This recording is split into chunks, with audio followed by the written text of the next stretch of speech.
This is a Danger Entertainment podcast. DangerEntertainment.net. Danger Entertainment Podcast Network. Please note that any comments, jokes, questions, maybe anything that we say on the History of Bad Ideas is all in good fun. And remember, we insult everybody. Our thoughts, opinions, questions, anything else, actions that we do on the show do not reflect any of our employers, organizations, advertisers, or anyone else that is associated with the History of Bad Ideas. And remember, at the end of the day, it's just a joke.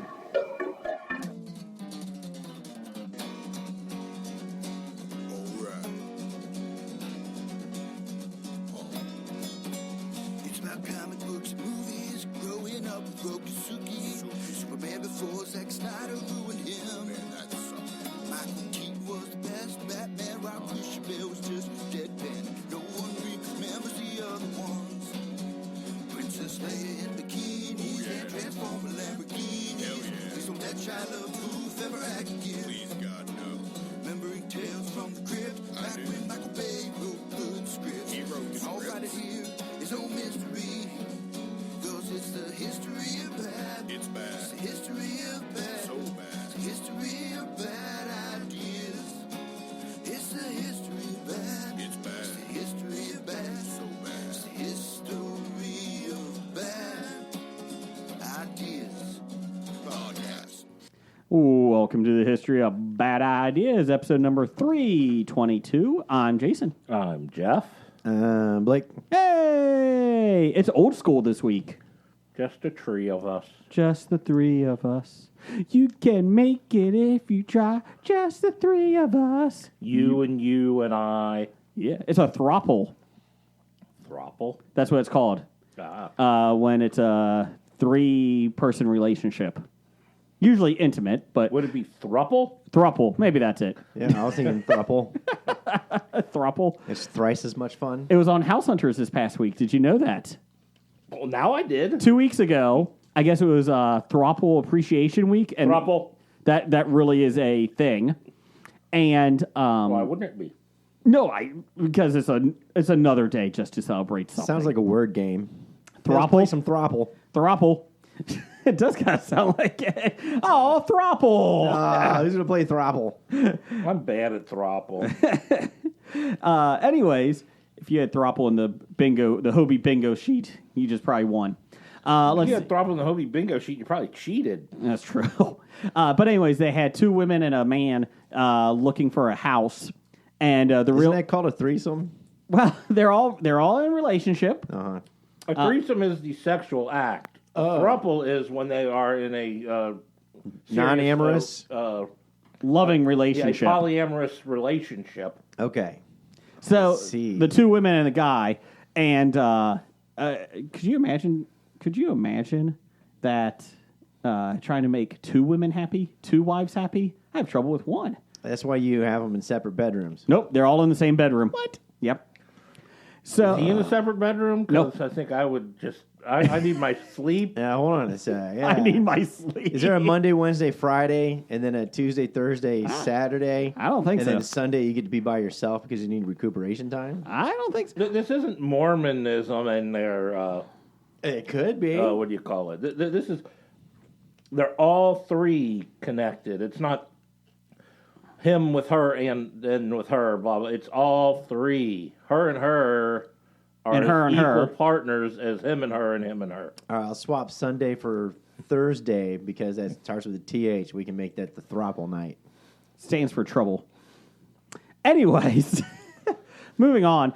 So they were looking for a house, and they were trying to look for a 3 sinks and 1 master bathroom, and the realtor's like, you're going to have to add that. That's not going to They be don't found. make that. So there you go. I didn't know a throuple was a thing. So good for them. Well, you think they might make 3 sinks in like a child's bedroom, like a Jack and Jill or a Jack and Jill and Jill bathroom? Didn't the I Brady, see what you did there.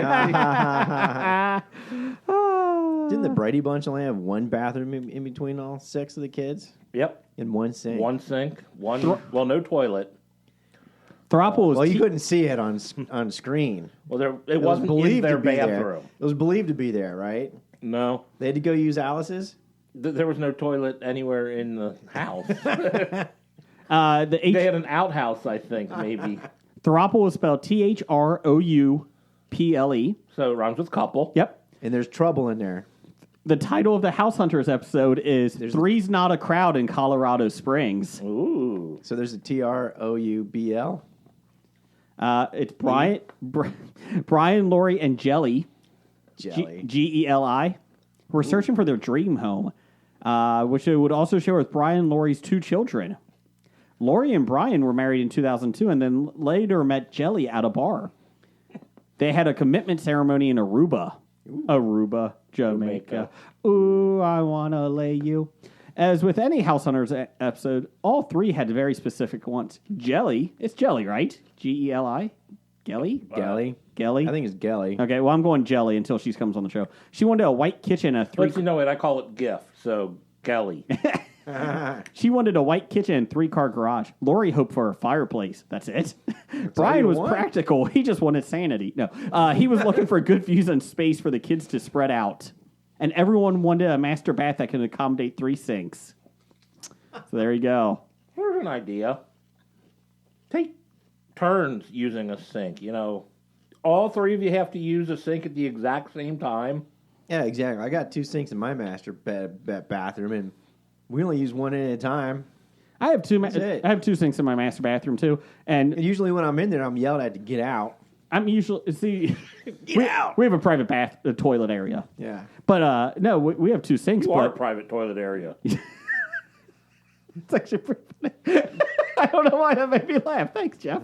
Anyways, that's a good insult. You are a private toilet area. Anyways, the only time we ever are at the same time is when we're brushing our teeth before bed or something. Yeah. That's about it. But And not even then. so there you go. House Hunters. This episode is sponsored by House Hunters. And Hustler. It's the first ever time they had it. Yeah. Found on Pornhub. Anyways, so Blake, anything going on with you? Saw the Fab Four Friday night. Fab Four. Yeah. Beatles? Beatles 2 of them were tribute dead. band. Oh. Beatles tribute band, but I swear to God, the John Lennon they had was dead on John Lennon. It was pretty freaky. So he was decomposing? No. Was it when he was in his Weekend at prime. Lennon's? Yeah, Weekend at Lennon's. They had dead Lennon. They just had his Dead bones Kurt. up there. Dead Kurt. Yeah. You right there? Get out, you're sick. No, but no, it's the Reese's Pieces. Oh. No, but it is kind of interesting. It did make me think. You know, how many rock bands, pop bands, and it's kind of funny. I was thinking about this because I drove by an establishment of questionable repute on the way here to the Bob Studios that had Kid Rock night, What? Kid Rock tribute night. Why is there a Kid Rock tribute band? It's over there. It's you drive by it every day. You The tell local, me. yeah, the local entertainment. Yeah, Wow. local entertainment complex, as we shall call it, the establishment. They also had the Thunder from Down Under about 6 months And you ago. didn't invite me out? There They you also go. had Chippendales. There you go. Well, Not same week. I like the Australians better. Well, maybe it was kind of funny. I was thinking about that on the way here. You know, there's the plethora of tribute bands for the Beatles, and I'm like, how many other rock bands have the equivalent of? And I'm 12. I'm hard pressed to come up with some. I know I've seen Zeppelin tribute bands. Mm-hmm. The other big, well, let's think about it. Really, the 2 other big ones that I know is a lot of Pink Floyd and a lot of. AC/DC. I would say before AC/DC, I would say Grateful Dead. Okay. See, if you pay attention to that establishment, Well, apparently every there's week Kid there's a new Rock tribute band. There's a Kid Rock tribute there. I mean, I've never seen a Kid Rock tribute before, but obviously it's there. It's on the sign. But no, so just think about it: Pink Floyd, Grateful Dead. Do you want the answer to this? The Beatles. You don't see a lot of Rolling Stones tribute bands, do you? that's because they're still touring. Well, Which band I has think the Rolling Stones are a Rolling Stones tribute band. They're their own tribute band now, just like Aerosmith. They're their own tribute bands. Which band has the most tribute bands? Grateful Yeah. Dead. Grateful Dead, really? Yeah. Wow. Queen. I've never seen a Queen tribute band. Wow. Beatles. I think Queen tributes would all fall short. And here's the one that you Yeah. forgot. What's the other one? Elvis. Oh, L. no, Oh. that's a solo act. We're talking band. I'm talking Nirvana bands. And Led Zeppelin. Yeah, Zeppelin. I've seen some good Zeppelin bands too. I Really? thought, I thought Floyd would be listed higher because I thought Floyd. Yeah, there's always some kind of Floyd. The most bands. popular one for Queen or Grateful Dead, I'm sorry, is Dark Star Orchestra. Queen tribute band is called One Night of Queen. Well, this is according to who? This Google. SeatGeek that specializes in concert venues. Oh, okay. Well, then there's some level of credibility there. Democratic Underground has what band do you think has the most tribute bands? Why is it Democratic Underground? Who knows? Bernie Sanders is number one. That's odd. Bernie's Bros, number one. Why are they number one? Because they bullied their way there. No, Grateful Dead is number one, they said. Really? On a couple different ones. I do know a lot of Grateful Dead. I have seen a lot of Grateful Dead tribute bands. Kiss. Oh, Kiss is yeah. up there. Kiss, has a lot Oh, of tribute Kiss is up bands. there, yeah. That they round out the top 10. Especially Mini Kiss. Yeah. Mini Kiss. Mini Kiss I've is seen also Mini on Kiss. there. I've seen that. There's a tribute Well, not band to the personally. Mini Kiss. Yeah. That's even better. They said AC/DC is gaining in popularity for tribute bands. Yeah. Well, that's because their members are getting old and dying. Yeah. So Okay. Is that the prerequisite that you got to be not dead? the prerequisite, but it helps. Yeah. It helps if there isn't any other place to get your fill from that band. Yeah. That's So- cool. Do they actually count Queen with Adam Lambert as a tribute band? I don't have a problem with Lambert. I've never seen a Oh. Queen. I don't think I've ever seen an advertisement for a Queen tribute band, unless this is like big in England or something. I would Big have in Japan. I would see a Lambert. I would see Lambert be on Queen with Queen. Yeah. I think he personifies Freddie Mercury. Oh no, I've seen I- him on television or something before, and I'm fine with it. I was just wondering, does that count as a tribute band, I think it does. or does that count as the real thing? Just a- I think they're or- listed as the real thing. It's- or just a Freddie Mercury It's actu- impersonator, it's like an Elvis actually- impersonator. it's a Freddie Mercury tribute with his original band. I think the actual title is Queen featuring Adam Oh, it is. Lambert is what it's called. featuring Okay. Adam Lambert Yeah. is in the title. Yeah. And then there's still a Queen technically, Yeah. like the Four Seasons. So, there's a guy that was like a backup singer to the original Four Seasons who owns the rights, but they're still Four Seasons. They still called Four Seasons. Right. In LA, so there technical. is a huge tribute band, underground, or Well, community, I guess. I would Well, yeah, expect it it's- because it's L.A. and it's the second largest city in the U.S. Genesis. Just by sheer number, they should have a lot more. Okay, I do know Genesis. 'Cause Genesis? They have a band Really? that comes through here. A guy I work with is a fan of the Genesis tribute band. And Doors tribute band called But- Wild Child is popular. The Genesis I can see tribute the bands Doors. tend to be the early Genesis stuff. Yeah. So he gets mad when I say, "So when do they start playing Invisible Touch?" Or Susudio. That's Phil Collins solo. No, it's not. Yeah, it is. No, it's not. How about you not make Not fun in of my Genesis book. or Phil Collins? Pretenders. The Pretenders tribute band. Okay. Really? Yeah. Pretenders tribute band. I haven't seen it. So, just Big it's in kind of Ohio. interesting. Big in Ohio, probably, right? It doesn't say. Probably. Northeast Ohio, Yeah, probably. definitely in Northeast Ohio. And Depeche Mode. Depeche Commode. Yeah. That's interesting. Wow, that's probably big in France. Well, I do know New Order and Pet Shop Boys are going on tour. Because I There's a new may Pet go to Shop New York Order? or Chicago to see them. But I don't know. They haven't changed their name yet? Gee. No. PETA has asked the Pet Shop Boys to change their name. I figured they would. Oh, my goodness, really? Oh, They yeah. Demand it? Of course. They Probably got- demanded, yeah, because they never ask. Probably one of those fake online petitions.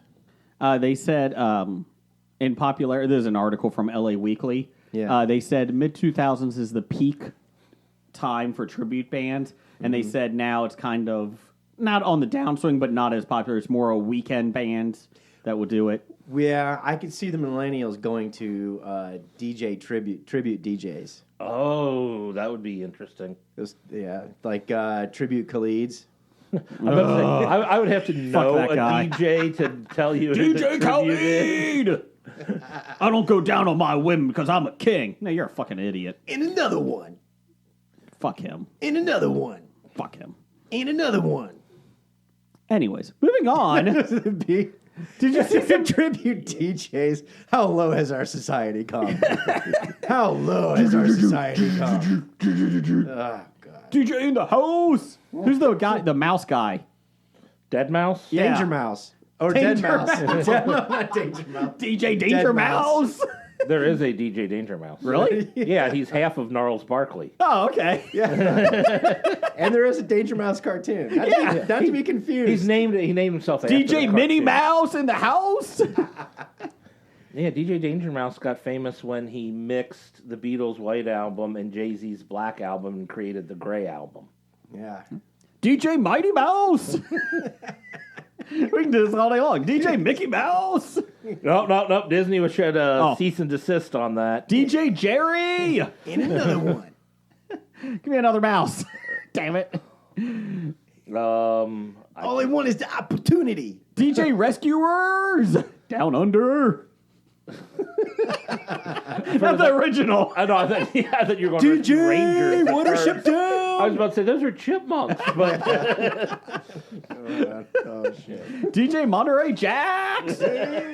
DJ Colby. Ooh. No, now you're screwing it up. That's from Tailspin, you idiot. DJ Monsieur Guerriere. DJ Pepperjack. DJ Bree. From now on, my name's DJ Pepperjack. I'm a little spicy. I'm Monsieur Gruyere. Jeff, what are you? DJ Colby? No, I'll be American cheese. Yeah, he looks like American cheese. I will agree. Jeff is DJ American cheese, I think. I was thinking of taking DJ Cheese Whiz. DJ Cheese Whiz in the house. I think intern Hackney is DJ Velveeta. DJ Cheese Whiz gonna spread the love. Everybody get your biscuits ready. And then Cheese Whiz in the house. at the club, they throw crackers at him. Supposed to be terrible to be DJ Limburger. Oh, I love Limburger. Of course, they throw ketchup at you, though, then, too. Ah, Limburger cheese.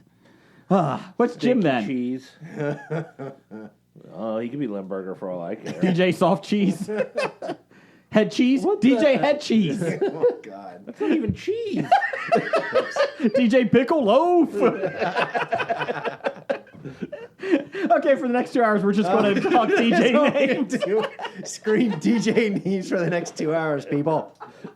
Your top 5 DJ names. There you go. Next week, change approved. Yeah, wait, we'll I think forget we by already then. did it. Oh, wait. Damn it. We did not do top 5 DJ names before. Pickle Loaf. Based on cheese? Based on cheese. It's a very specific stuff. Cheese-based DJ name. I think we've already got a lot of them out of the way. DJ Bree? DJ Bree. Well, jeez, I said that one 20 minutes I ago. I wasn't paying attention. Types of cheese. Here we Oh, you go. just need to watch the Monty Python cheese sketch. Sketch? Cheese. Sketch. Cheese. DJ Blue Cheese. Oh, DJ Feta. Wensleydale. DJ Queso. I like queso.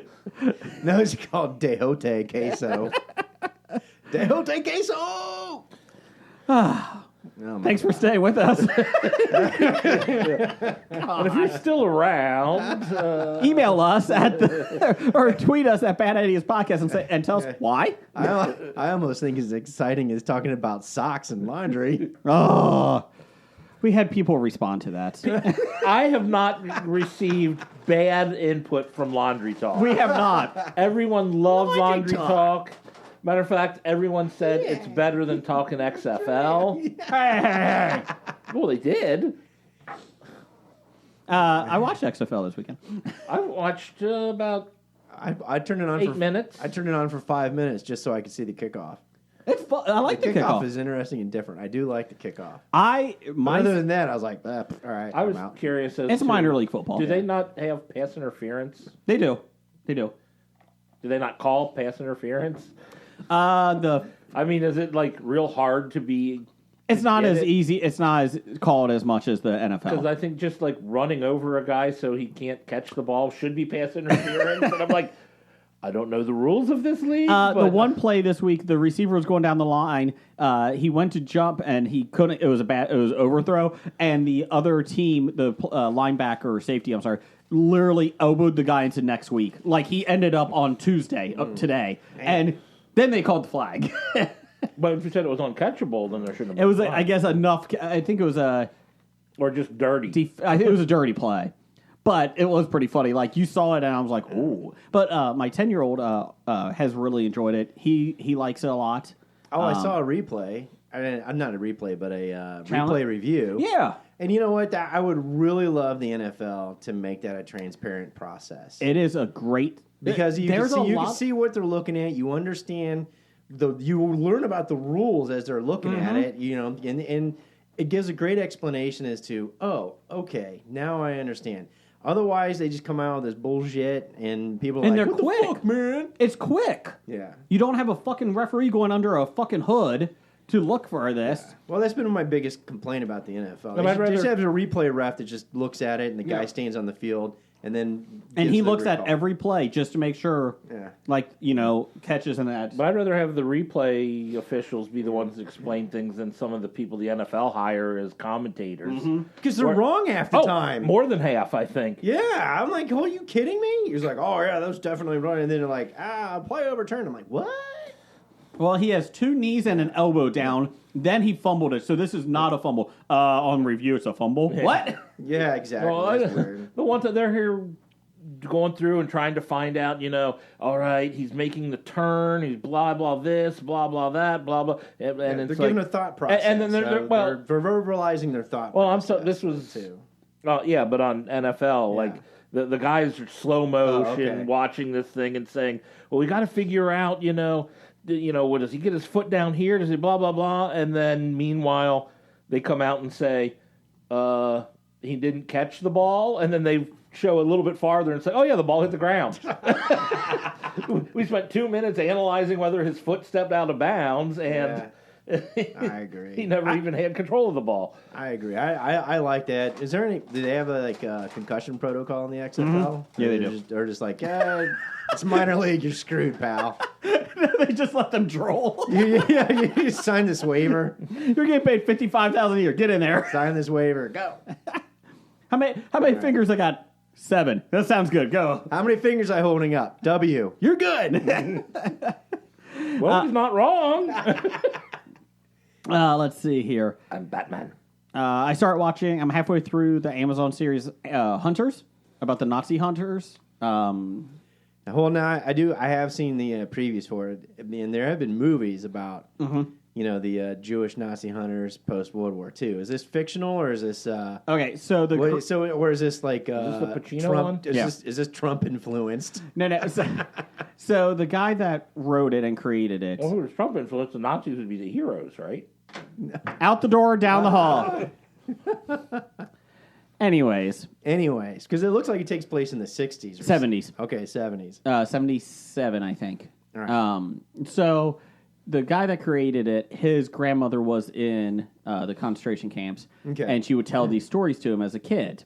Yeah. And he said in an interview that I read about him, he said that he thought of them as superheroes.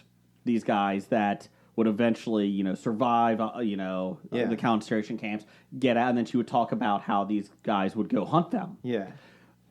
In the TV show, it's 10 episodes so far. They do hunt them and shoot them and kill them in graphic ways. In real life, it was like that. It's about the guys that they investigated these people, got them to those authorities. Yeah, you eventually want to get them arrested. Yeah, bring and them they to the- they like got- like the guy out of Youngstown. What's his name? I can't remember. I actually watched a thing about the that documentary. Yeah. About it. Yeah. So that's why part of that is in real life they prosecuted 1,000. I think they said over 1,000 soldiers and generals, all that stuff, Nazis. In the show, they just go and kill them. So Yeah, skip It all the is legal ba- process and save us thousands of dollars. but it's somewhat like The Boys. Yeah. The Boys TV series. It's somewhat. It's a little bit more serious, but then there's funny parts to it too. I I mean, it's a very Pacino basically is Bruce Wayne, and they even call him out as Bruce Wayne in this. He's a rich guy. He got this team together, and there's this one young guy, his grandmother, who he was raised by, gets killed. And it comes to find out, a little spoiler in the first episode, it's a Nazi that killed her. Yeah. Because she was What? And he finds out, the grandson finds out that she was one of the Nazi hunters and was one of the guys with one of the people with Pacino that started this. Yeah, cool. So Pacino gets a group of like 6 people that he's been with for a while that start destroying it, and it's funny how they all come together, and they each have a thing, not a superpower, but an expertise. They all got an expertise that they bring to the table, and they all put it together and catch it. So it's kind of like the boys. Impossible. So it's kind of like the but better. It's kind of like the boys in that they're bringing this guy in, Huey, a guy like you, and he still is having issues because he sees them kill the first one, and he's like, oh, and then something traumatic happens. He's like, okay, now I'm all in. Now I'm in. Yeah, but it's well done. It's getting mixed reviews online. They said, oh, they're exploiting it. It's not realistic. Well, no, it's based on a true story in terms that there is Nazi hunters. They did have FBI files on, Nazis, all this. And from what I read, the majority of what they show in the concentration camps with these soldiers that are doing these horrendous things and these doctors and that real true is stories based on, working. Yeah, I've read some of that stuff, and people that sit there and say the Holocaust is bullshit, they're a bunch of fuckwads, man. It is. It is. And you sit there and think the cruelty that human beings can do to one another. It's insane. Like they had the one doctor, he took out, he would, in camps, would take out teeth of every person, man, woman, child, doesn't matter. Yeah. And, basically that's a true thing. Like there was a doctor that would do that in camp. And they go to search, or they find him, and the hunters, this was before the series started, like they have it, like it happened before this kid joined the hunters. And they go to the house, and he still has a box of teeth. Yeah. And they find it. It's like, oh, God. Yeah. So Keepsakes. yeah. So it was it's a very interesting show, and it does show you the horrors of how bad people can get. Like, Oh yeah, that's true, and I think that's kind of good too. But also remember, it just wasn't just Jews. There's all those gypsies and basically other Homosexuals. Homosexuals, Clowns. People, What was that? Clowns. only Jerry Lewis, only- and he's deserved it. And quote unquote other undesirables that they did. More, Correct. So It like I said, when you see what did happen in the concentration camps, like how they revert back to it's sad. I mean, it's just, ugh. But it is. Yeah. But then you feel better because they go off and kill these fuckers in the most interesting ways. Yeah. Well, that's cool. And it's interesting to see how they integrate into normal society, and they just blend in. So I recommend it. It's a good show.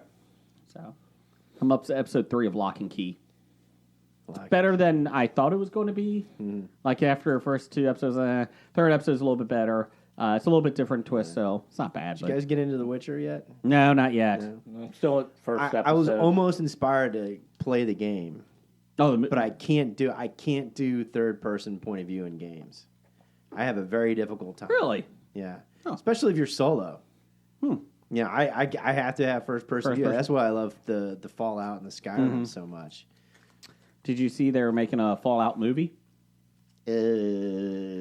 No. I will find that for you. So The Witcher doesn't give you an option of first person?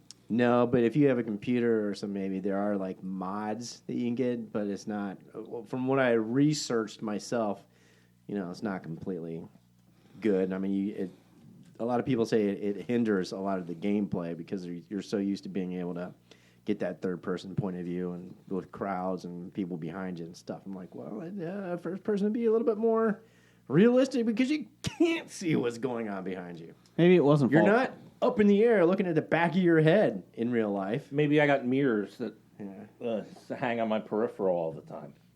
Yeah, that's why I couldn't get into DDO online or Neverwinter Nights. I could never get into Dido either. Yeah, Dido. Whatever. The massive morgues. Same thing. Wizard of Warcraft. Same thing. I can't. World of Warcraft. Couldn't do it. Yeah. Wow. Yeah. They.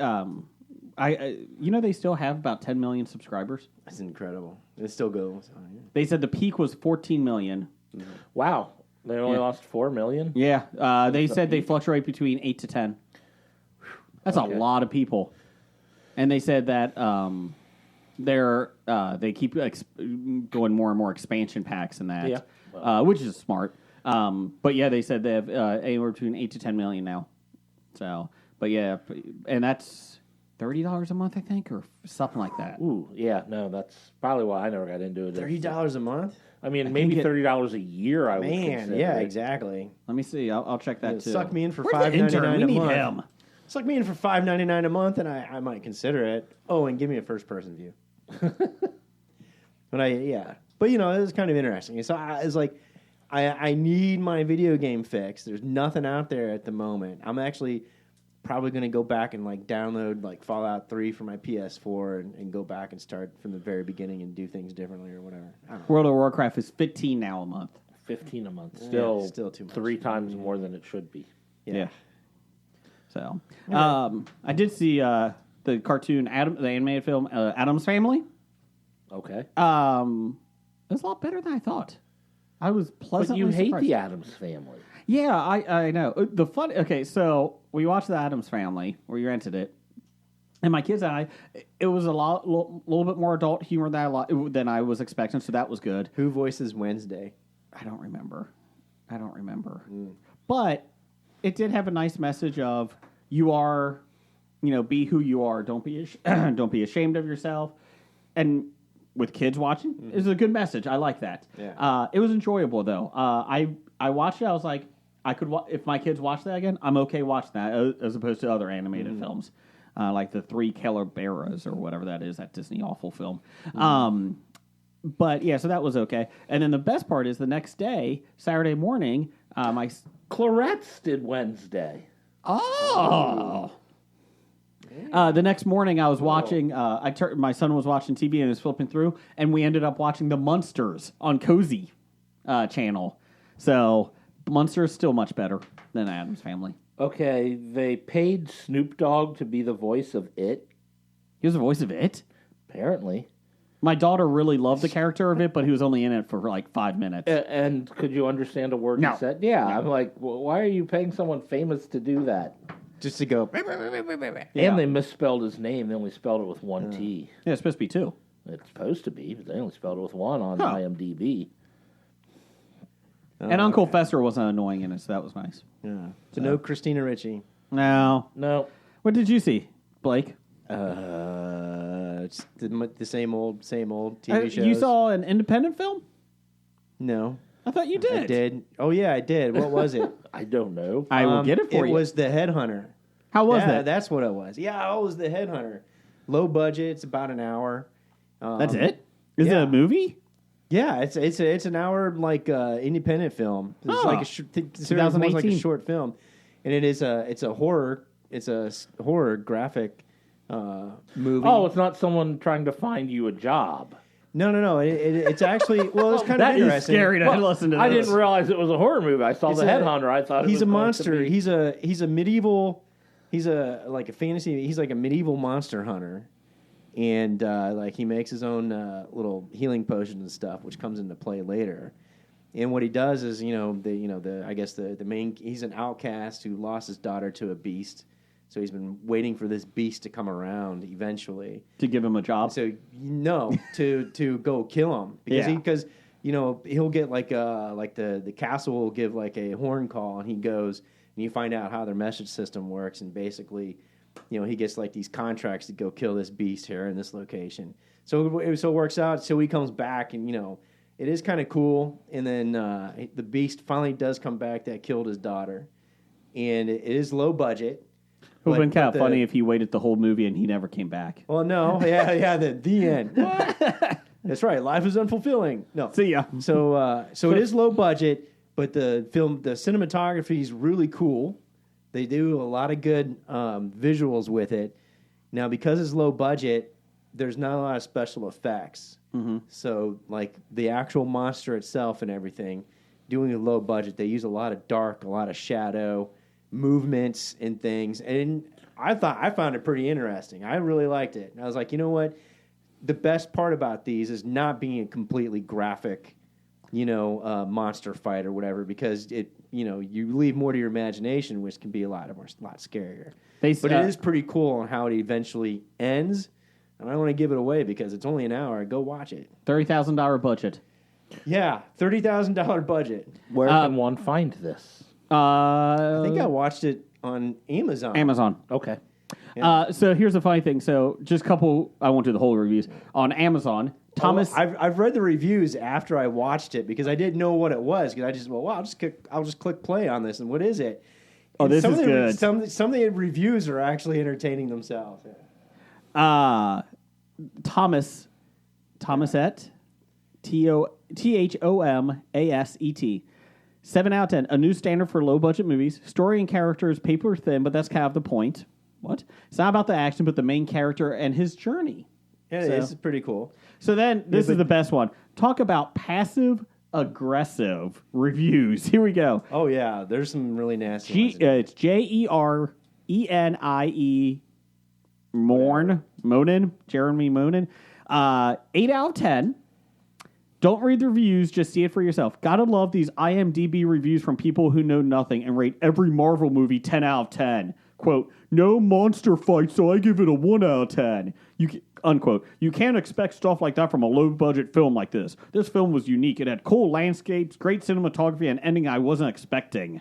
It was kind of cool. The ending was like, ooh.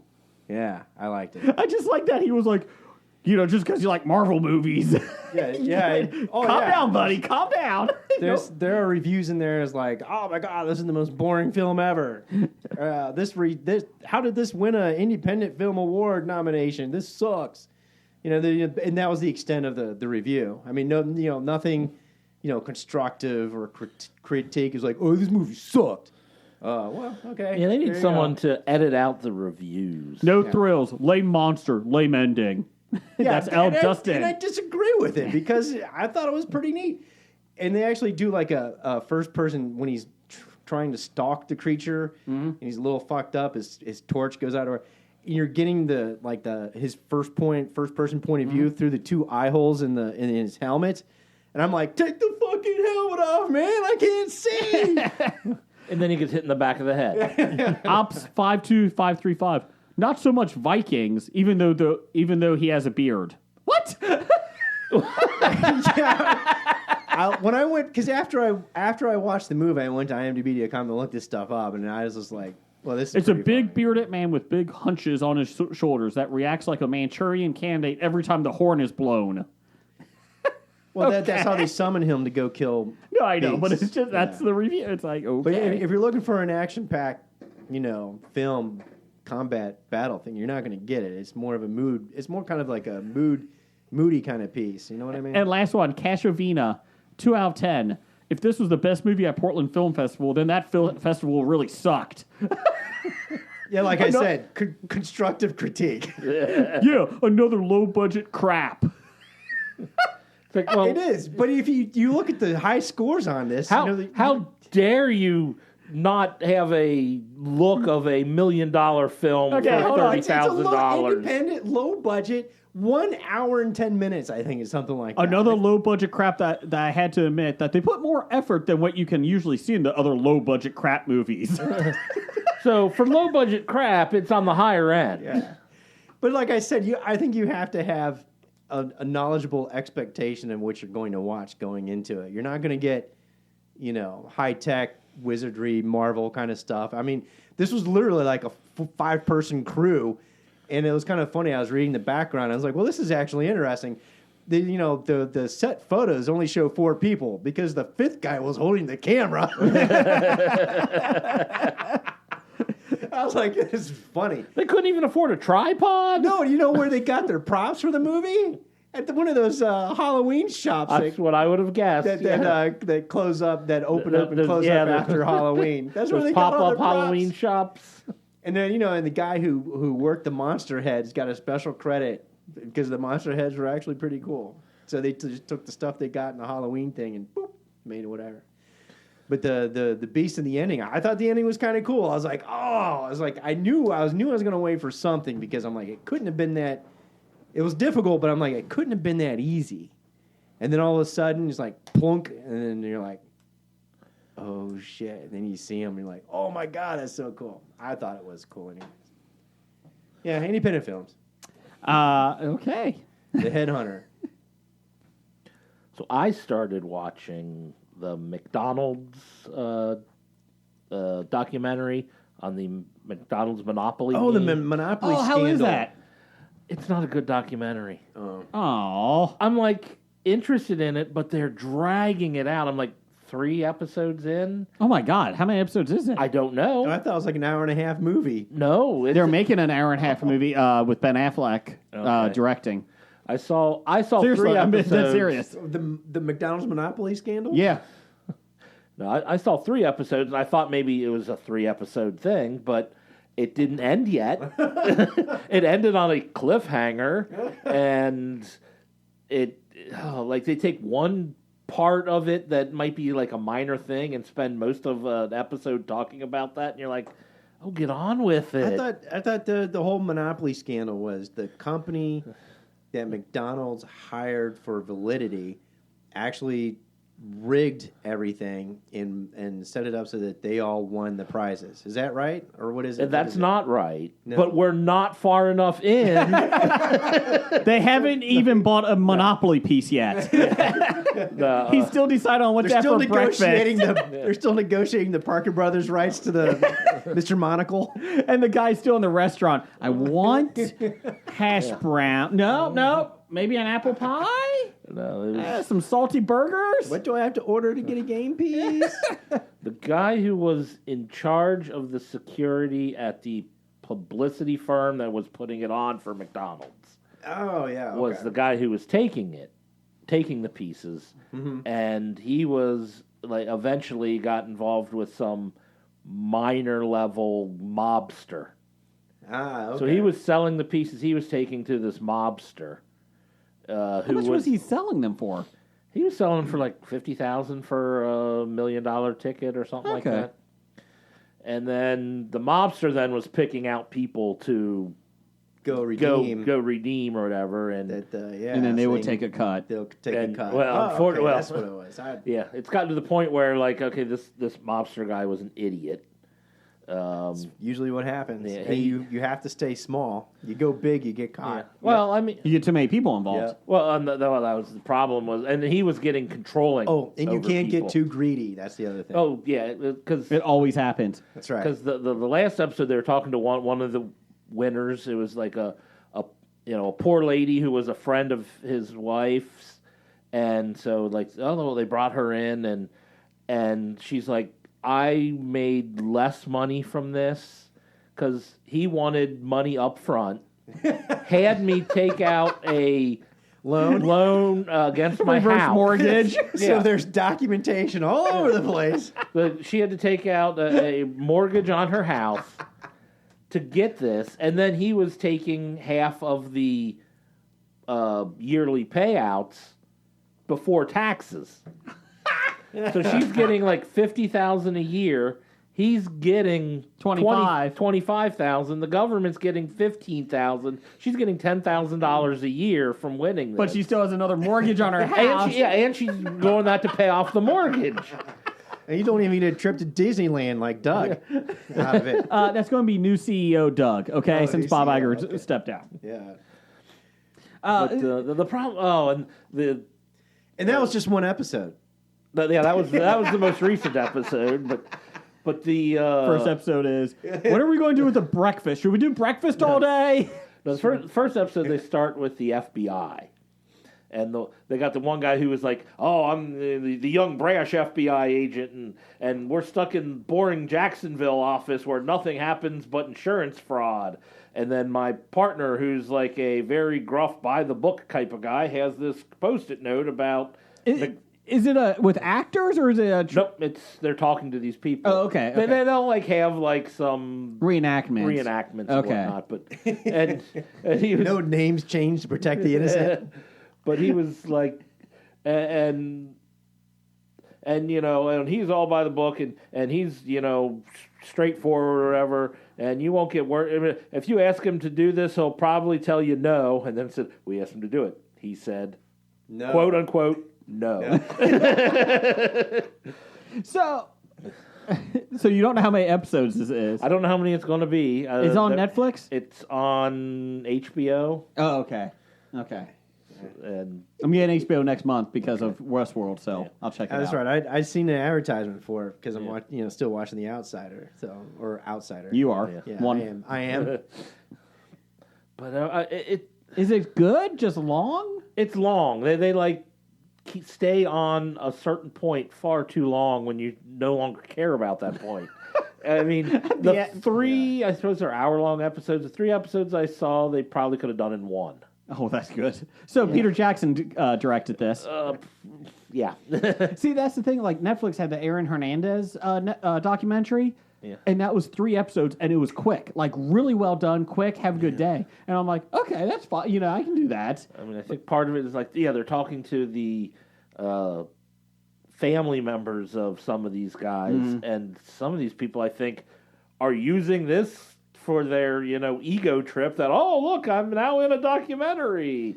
They talk way too much. Did anyone without saying anything. Did anyone offer to suck a dick for somebody in charge, like the Fire Festival? I don't Like think Jerry. they haven't got there yet. Okay, just checking. Real quick, with the episodes in that, Hunters, the first episode is an hour and 40 minutes. That's almost a movie. And I'm like, is this a series? I thought this was a series. And then next episodes are all over an hour, which is fine. Yeah. But I was just like, most of the time you're looking like 40, 45, 50 Yeah. minutes. And I'm like, hour and 40? Oh, okay, here we That's go. feature length. Yeah. So, well, tonight's the Democratic debate. Oh boy. Yay. Oh, boy. So who's going to get their butts kicked tonight? I hope it's Bloomberg again, because he did not look Bloomberg good. got ate up. I actually tuned into the DNC for about 30 minutes, and they were just jumping all over Bloomberg shit. And I sat there, and I'm like, I can't take this anymore. Seinfeld's on. Beep. Yes. I heard Bloomberg's handlers were trying to prepare him. It's like, we're They did a expecting them- shitty job. They They all should have been fired. He blew them off. He said, "I can handle it. I Oh can my handle God. it. I can handle it." They're like, "No, I can handle whatever they throw I'll at tell you, me." The stupid ass look on his face. Jesus Christ. He said, "I don't become a billionaire by taking this gruff. I can handle whatever they throw at me." And then by the end, he's like, how much can I pay Elizabeth Warren off? Yeah. I'll keep writing zeros. The best best headline I read after the next day was, billionaires can't buy charisma. I'm like, yeah, you're right. That guy, he just got. He spent ate $1 billion up, man. just to get his ass kicked. Yeah, he did. I was like, oh Jesus. On the positive, though, he did stop and frisk Bernie afterwards, so he was fine. Bernie was okay. Why are you touching me? And then I'm Bernie Sanders. And then everybody's getting a fight about, Bernie being open about his health. The guy's 78 years old. You think he's going to last 4 years? He ain't going to last 4 years. I don't know. I didn't think Trump would last 4 Oh, years. and the healthcare system that saved him, he wants to change that. Down the hall. So anyways, in honor of that. Oh, and then Klubacher, are you calling me dumb because I can't remember a guy's name? I'm like, yeah, I can't remember people's names all the time.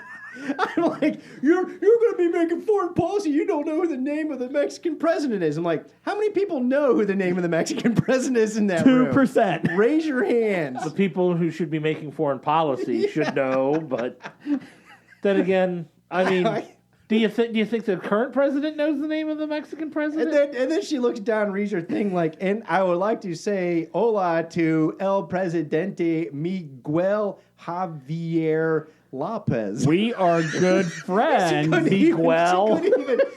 Whatever the Yeah, guy's I know, name but- is, Lopez. She couldn't even pronounce it right. I'm like, yeah, I know you wrote that down because you knew. At least her handler said, "Here's his name. Write it down." When Say they it ask you, out you loud. better know it. But they again didn't this spell it time. out phonetically for her. I think that was part of the problem. Do you realize it doesn't matter who gets elected? We're all fucked. We're all screwed. I know. I'm so upset. But anyways, go ahead. I was trying to help people on Twitter about the coronavirus, but Jeff's yelling at me. We're dying, Jeff. We're not dying. My wife got $70 of non-perishable food today. Because the CDC said, be prepared for, interruptions.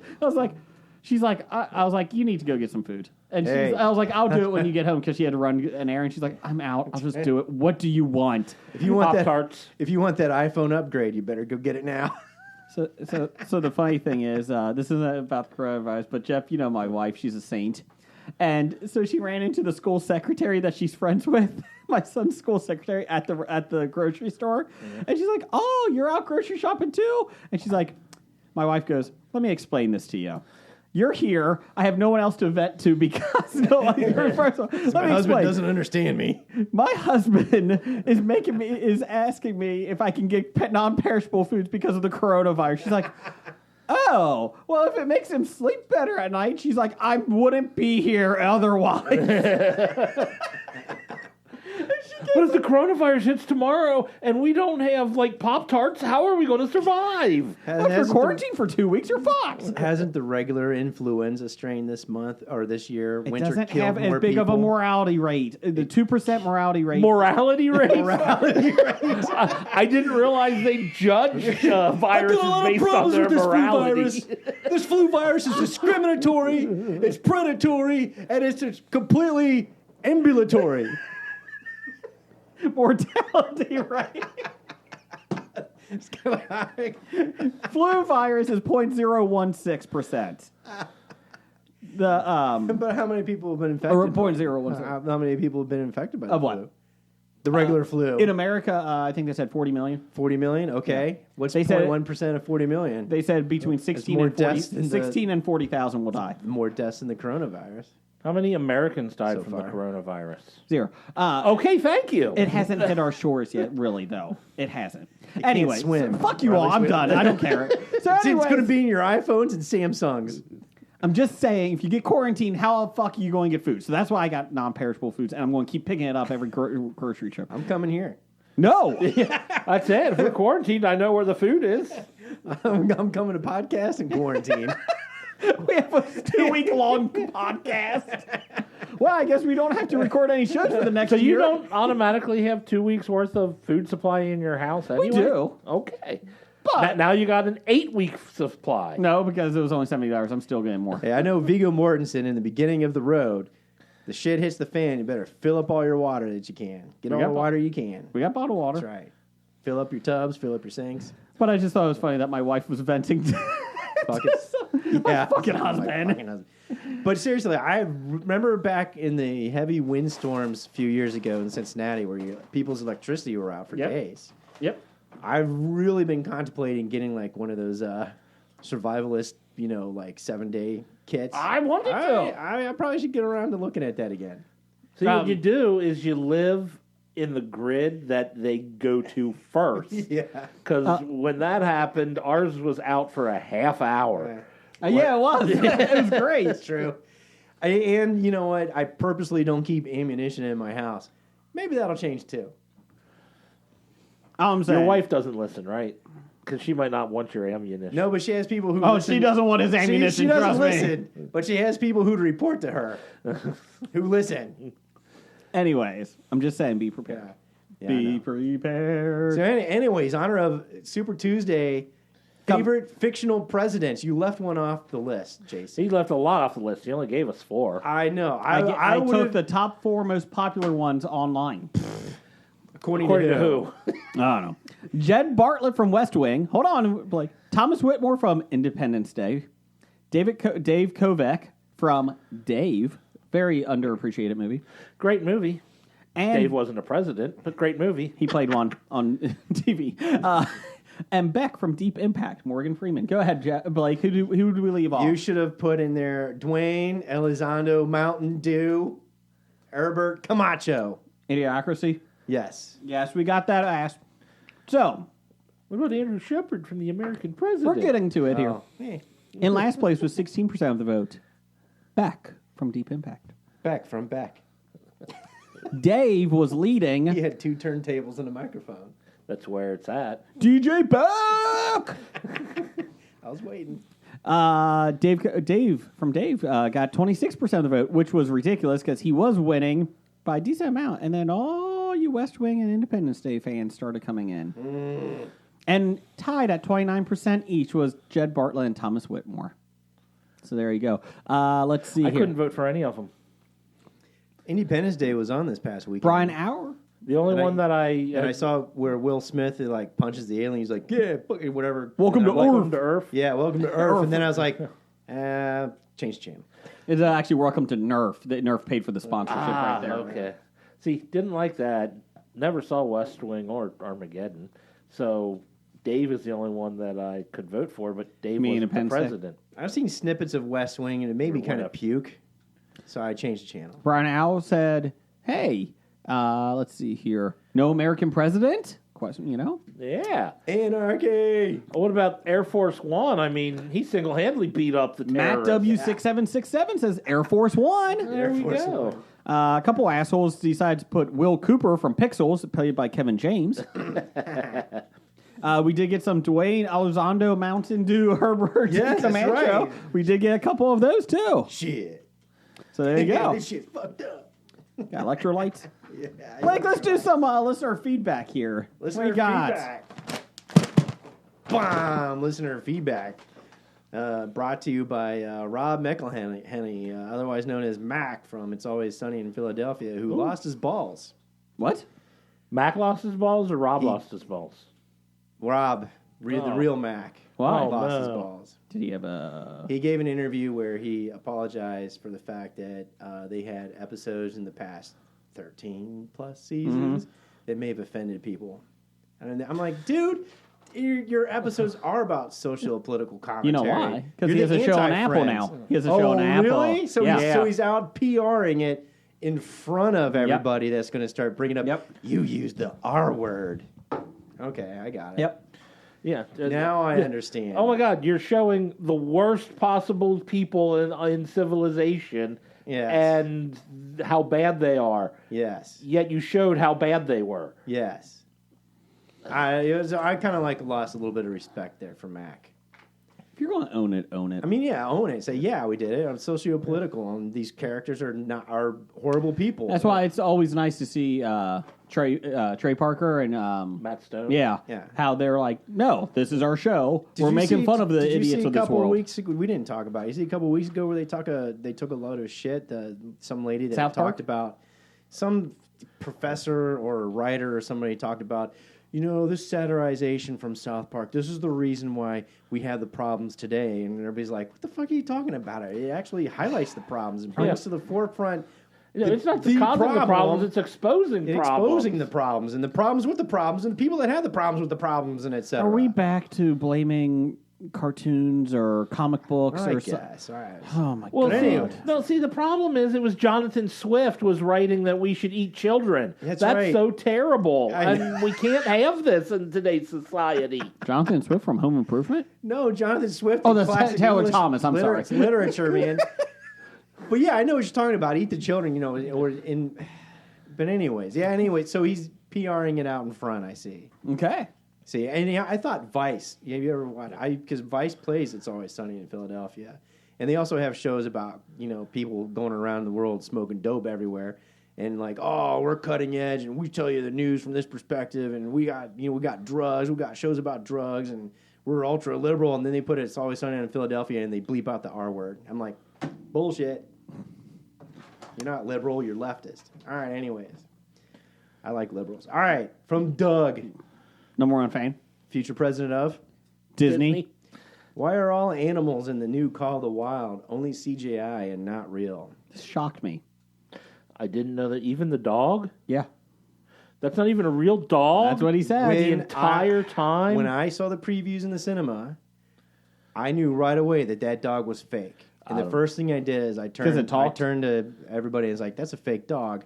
No, it didn't talk. Oh, okay. But no, it's like, oh, it's Han Solo meets Jack Wild or Jack London. Jack Reacher, Wait, Jack. No, God damn it. Jack London. Yes, Jack- Call of the Wild. Jack and the Giant Yes. Beanstalk. James and the Giant Peach. I saw it and I'm like, damn Disney. They ruined it for everybody. So I do want. So it is Disney. I do want to talk I don't about know. Call I of the think it Wild. is it? I'm about to say Doug should be the one to answer is- for yeah, us if it is. is it- Disney. I think it Disney? is. Let I me think look it it is. up. I'll be the intern at the I do moment. want to talk about this Talk about once it. we I'll get to look the it box office because we'll do it now. It has a $150 million budget, and I'm like, Yeah, it's all CGI and Harrison Ford's salary. wow, Pretty much. Good for Clarissa Flockhart though. He can't live much longer, right? You know, I don't know. He's getting in Stuff shape for the Lockhart. new Indiana Jones movie. Yeah, what the fuck? Oh my God, Indiana Jones in the retirement home. He's going. So, Indiana Jones and the missing dentures. so is this? have we- Indiana Jones and the blue pill. he's going to look worse than Harvey Weinstein going into the courtroom. Fuck Harvey. Oh, I guy, agree. that guy. I'd "Oh, rather not. You're guilty. I'm having a heart attack. You should just let him go. Yeah, just let him go. No, you resuscitate. It's like, hey, who's resuscitate gonna him. call 911? No, you resuscitate him so he does have to go So to he does prison. have to go to jail. Yeah, you're right. They did have. We're not going to let you off that easy, Harvey. They had a meme on Facebook that Bill Cosby was feeding pudding to Harvey Weinstein in prison. I was like, oh, I like that he has to go to another trial next. He's got another one come up. Shipping up to L.A. or Yep. something. Have a good day. I make a shitty intern. I don't know if it's Disney. Okay, well, I'll find it. I gotta work. Well, I whoever have it to is work. bowing down to PETA pressure, not using animals in their movie. Apparently, is That's what right. It is. Yeah. So, anyways, I gotta work. From 143 at Breaker 6696. How can I overcome my fear of snakes? Kill them. Kill them all. Get a pet snake. Nope. Nope. Avoid the ones that can be poisonous or whatever. But you good know, one. a nice little python or boa snake, pet snake. And then kill it. No, you don't kill it. You feed it live mice. In all honesty, snakes do a lot of good in this world. Why don't They you do. learn how to snake charm? Then you come across a snake. All you gotta do is whip out your flute Whoa, hey. and then start charming it. We're a PG podcast. No, we aren't. Or watch Black Snake Moan. Call of the Wild is a Disney Fox presentation. So Disney inherited it when they bought Fox. Is it called Fox? I thought they weren't using the Fox name. They're not anymore. going to. It's 20th Well, it's Century out. Studios. Yeah. Yeah, 20th Century Studios that it- owns Indiana Jones, and that's how they got Harrison Ford. But it's Fox that Disney bought the Fox and they inherited. But that they took the name Fox Correct, it's off 20th of it. Century 20th Studios. Century Studios. Yes. Okay. That's what I. Because what did I see? Somebody was like proud to be the last Fox movie. I can't remember what that was. Stuber. No, Stuber was up there. I think it was. They said it's poised to be another Disney Fox box office flop. Well, it's because it looks stupid, but Oh God, that is a CGI dog. I know, it's horrible. Oh, It's God. horrible. You sit there and you think Harrison Ford would have a higher standard, but I guess, he's got to make some money somehow. For Well- that next Indiana Jones film. It did do double what they were expecting. It did do very Double? well. Yeah. Well, we'll get to that in Surprisingly. box office. Yeah, we'll Tease. get to it. Teaser. Okay. Listener reviews from Kevin at Cincy Explorer saw Uncut Gems by Adam Sandler's best career performance. KG was stellar. I'm assuming that's Kevin Garnett. Mm-hmm. Kevin Garnett plays himself. Yes. He does a great job playing himself. That's right. The story runs long and needed better character development, but the payoff, pun intended, at the end lands even with twists and turns they throw in. Rating 8.9 out of 10. I don't know what the intended pun is. I don't know. Payoff. Payoff. I don't know. Oh, Uncut Gems. Isn't he where it's a basketball bet I have no clue. and it pays off? He didn't tell me in his review, so I have no clue what the movie's about. Stars Kevin Garnett. So I don't know what the payoff pun I is. think it was Kelsey Grammer. Kelsey Grammer? Yeah. I don't know. Kelsey Grammer's a basketball player in it. That could Yeah. be. So for a story that runs long and needed better character development, 8.9 out of 10. So we know Kevin at Cincy Explorer standards are pretty lax. All right. Corrections from the Psy Guy. Dev. The side guy. Remember last week, Ed Helms did a movie where his character goes to an insurance convention. It's a very enjoyable movie called Cedar Rapids. So President Doug's first movie idea is already nixed. Ed Helms. Unless they put CGI animals in it. Oh. There you go, for Disney. Cedar Rapids was a funny movie. I enjoyed it. Yeah, I'm trying to remember what we're correcting. What was said? We were trying to figure out who would be the perfect person to go to an insurance convention in a movie. Jason Bateman is the epitome Yeah. of it. And we were talking Jason that Bateman Ed and Helms Ed would Helms. be good. And Ed Helms. Ed Helms Oh. apparently already played Ed that Helms role. did one. Oh, yeah. Maybe that was out there in the zeitgeist. Or we plagiarized. We do have something from our favorite lover, Jeff's favorite lover. What? That's not on the. Yeah. It's time to get nasty and horny.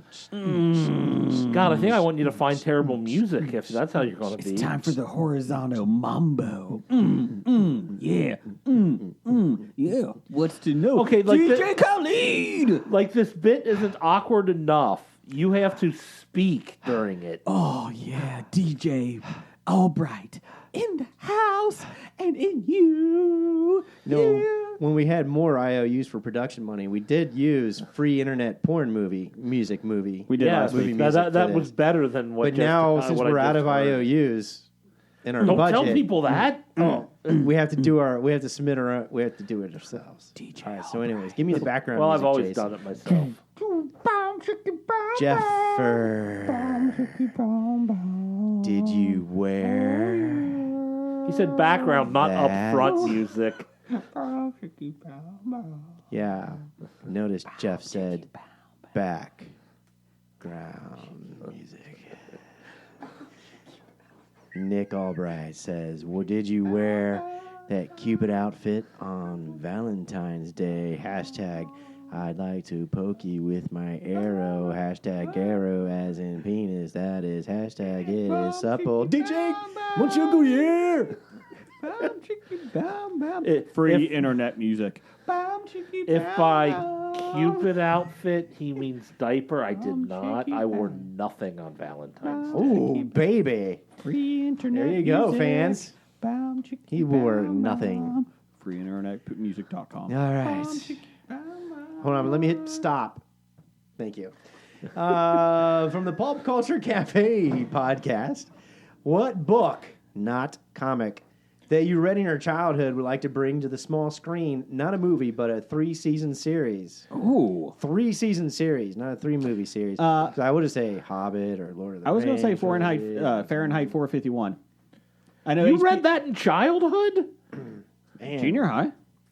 Oh, okay. I'm like, what? I can't think of a single book I read in childhood that would be a. Does teenage 3 years count? Does that count as childhood? 18 or less. How about that? 18 years or younger, because you're technically a child. A book that will get 3 seasons, 3 seasons. worth of a television series. 3 seasons. I can't. All the books I remember reading were like one-offs. Yeah. I mean, I've been bitching about Dragonlance for a while. I could go for the original Dragonlance. See, I trilogy. didn't read that until after I was 18. I read that before I was 18. I think you could build a big history of Fahrenheit 451. I know Let's Michael B. see. Jordan was just in the HBO So film of Scott's it. Ivanhoe. There's a good Ivanhoe Well, series out there, but that's not 3 seasons. How about if I just do all the Choose Your Own Adventure books as a whole, and then I like it. each book can be a different show for 3 seasons? YouTube tried that, or not YouTube. Netflix Netflix. did that with what? They did that with a couple things. Banderdash or whatever it's called. I can't remember. Balderdash. Balderdash. Bandersnatch. Baldersnatch. Yes, that's the movie show. Baldersnatch. How about Encyclopedia Brown? Oh, I yeah. did read those as a child. Encyclopedia Yeah, there you Brown. go. They've I like done that the one. Hardy Boys. They've done Nancy Drews. I could do. They've done Encyclopedia Ramona Brown. the Pests. It's time for some Encyclopedia Brown. I think that could be a fun one. I like it. I think I can agree with that. And I even remember the one Encyclopedia Brown where Jason was the killer or the bad guy. Killer? What one did you see? Well, his dad was a police officer, and he solved the crime for his dad because his dad left the evidence or pictures of the evidence on his desk. That's a horrible dad. First off, second, What off, happened to the It might not- hard-boiled I egg think- winning the spinning contest? Jesus Christ. I actually think it was a. No, I think it was a murder. It was a child pedophile. It was Yeah. much easier.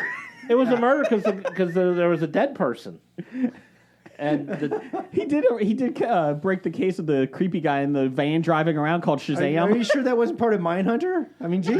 no, it's the thing because he wrote like he had like on his desk before he died he had like a scratch paper pad, Yeah. but he didn't write on the scratch paper pad. He wrote on the calendar and he wrote like 7, 8, 9, 10, 11. And Encyclopedia Brown figured out that those were the first letters of each of those months, and it spells out Jason, and the suspect named Jason was the killer. I remember the one where the bad guy was trying to sell a sword and it was between two battles at the same place. I can't remember which one from earlier in American history. And it's like, from the first battle, whatever. And he's like, that's a fraud, because how would he know it's a first one? Yeah. It's like, I still remember that one. Yeah. It's from World War I. It says so right here. It's from the first Vietnam War. What? First Gulf War. But it was called the French Indochina War. All right, there you go. Encyclopedia Brown, by unanimous decision. The next one from Mikael Leal, DJ Leal. He says, which one of the Hobie gang is wearing a thong right now? I gotta be wearing the pants first. You got to be wearing pants first? Got to wear thongs. Well, if you're free balling, you don't need thongs. Should say underwear. Yeah. Free balling. No, no, thongs are just, no. Yes, for people listening, for my wife, yes, I am wearing underwear. Thongs were always nice. Back in the early 2000s when the women would... When you would wear one? Well, I'm fine with that. If by thong you're talking about a flip-flop, I don't even like those. Cause I no. I hate the Slop, thing slop, between- slop, slop, slop. No, I just hate the I just don't like the way that the thong thing feels in between your big toe and second. Exactly. Yeah. I can't wear that. Let's wrap So it up. apparently the answer was Jim. Jim is the one wearing the thong right now. Jim is wearing the thong. Yes, correct. And that's it. From Professor Number One, Doctor Number One. well, Where is yeah. the I Am Megan segment? We demand it. I thought we weren't going to do this because Oh, we're no. missing all the But we're short-staffed. we're missing all the Hobie players. We only have 3 of us. We need at least 4 to do It that. went so well last time. We need to do it again. did Do the not- Beatles discuss breaking up?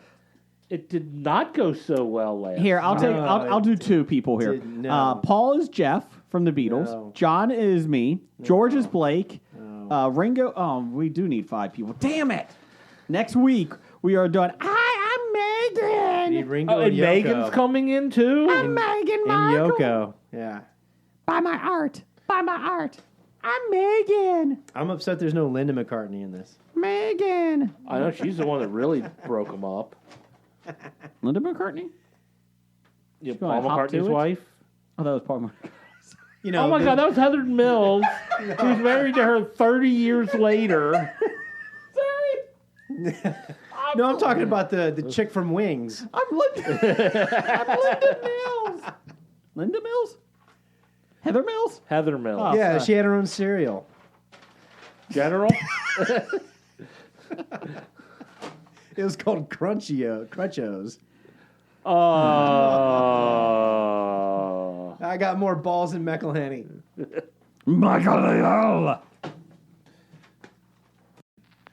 It's time for another installment of the news of the geek.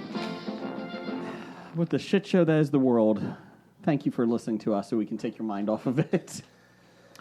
But speaking of the shit show, let's Yeah, go. now we'll talk about it. Per Mashable. It's a never-ending, months-long campaign. Colorful characters with unique strengths and weaknesses. At the end of it all, a battle between the very forces of light and dark for the future of the realm and all within it. Is it Dungeons and Dragons? No! Mashables describe the 2020 Democratic presidential primaries. Each of the final 6 have distinguished themselves from a field that started with more than 20. It's Dungeons and Democrats. Ooh, I like that. D&D. Or Democrats in Dungeons. Yes. Oh. Just on a side note, we just burned 30 minutes reading all the hashtag quotes about Biden tonight Off the air. off the air. And trust us, we're not Democrats or Republicans here. We hate everyone. We hate them all. We hate everyone. But it is funny. So per Mashable, they actually did the top 6 Democratic candidates as Dungeons and Dragons. And before anyone gets mad, we would be doing the same thing if it was Republicans going for the primaries. That is correct. Actually, maybe we can find that next week. Well, wait, hold on. There's only one candidate. Yeah, I was about to say.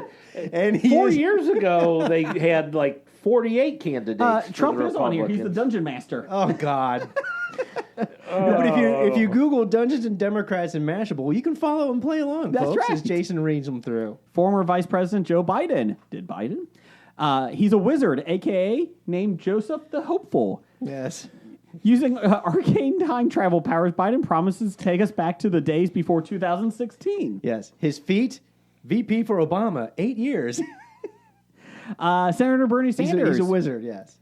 Bernie Sanders is a druid warlock, a.k.a. his name, Bernard the Red. Bernard the Red. A strange old man on the mountain, he descends to join the fray, commanding legions of extremely online supporters. Yes, his feats are summoning online legions, winning primaries, and his skills are fundraising. Languages, democratic socialism.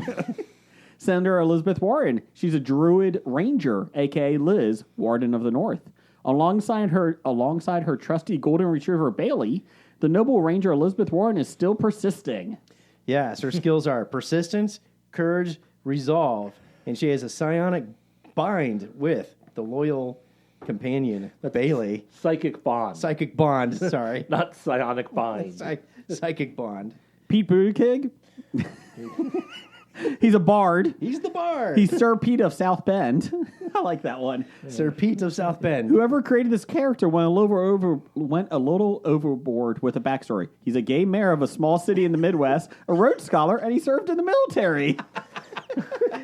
His feats are, he's read Ulysses. His languages are Norwegian, French, Arabic, Spanish, some. Knowledge, bread prices. And then you have Senator Amy Klobuchar. Yeah. She's a fighter. Klobuchar the Conqueror. Yes. With a K. Yes.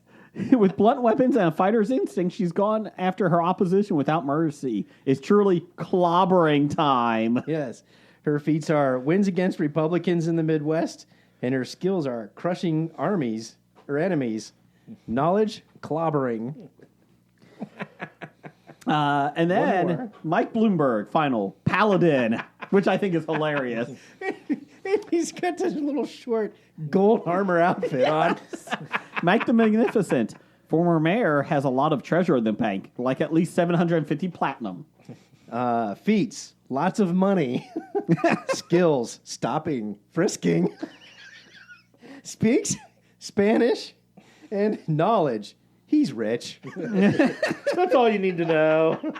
I got a lot of money. And the best part is they got the character sheets and they got all the. If you go to Mashable and do this, they draw the characters and everything. I love Bernard the Red. That is the greatest thing. I don't know why. It just is awesome. Summoning finger. He comes down from the mountains. Although I still, as I quoted after Blake forwarded this to all of us, I think the Democrats, being the progressive party, would be using 5th edition rules, not 3.5 edition.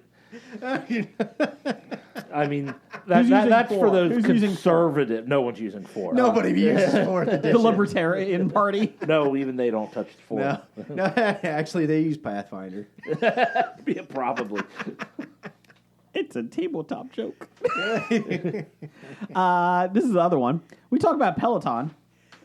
Their bikes. Oh, yeah, we Yeah. talked about Peloton. And because of, supposedly after we talked about it, they dropped like 80%. We killed their stock. Per Fox News, a lawsuit of alleged technology theft has been settled between Peloton and Flywheel Sports. Terms of the financial Flywheel? terms. Yeah. Flywheel Sports. Financial terms of Peloton's settlement with them weren't disclosed, according to Wall Street Journal. Peloton says hefty spending and years of development helped create its technology. Parts of the settlement included Flywheel will stop using the so-called... Flywheel. Flywheel. Shut up. What is Flywheel? And why are they suing Peloton? Well, they have a bike too. Okay. And they use the same leaderboard technology that Peloton is using. They will also stop challenging the Validity.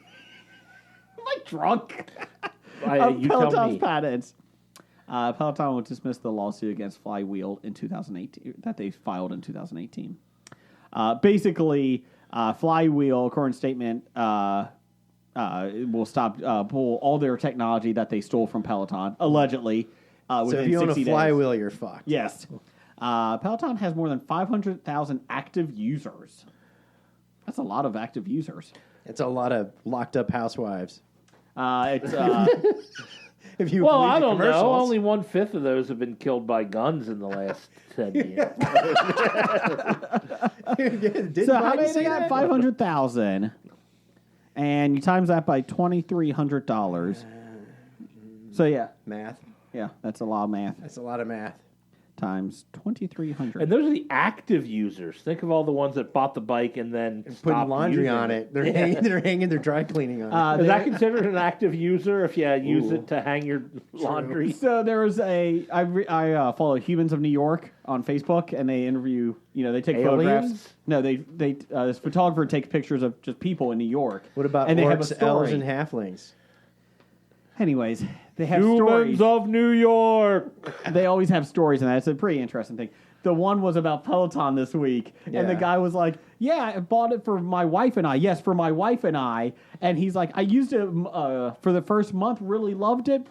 It's now a $2,300 clothes rack." Yeah, that's, And he's like, "It's all on there." He's like, "It's a great system, but you just gotta use You it." got to use. yeah. Well, you got to use it. Yeah, think about all the people who are going to buy that full length mirror that's got the weird people in it, giving you exercise you know did when you see that? instructions. That thing's creepy. when is we creepy. used to work at the sporting goods store and had to sell all those Home equipment, yeah, home the gym home, equipment. home treadmills and equipment that? and all that, and people would come up and ask, "What's the best thing?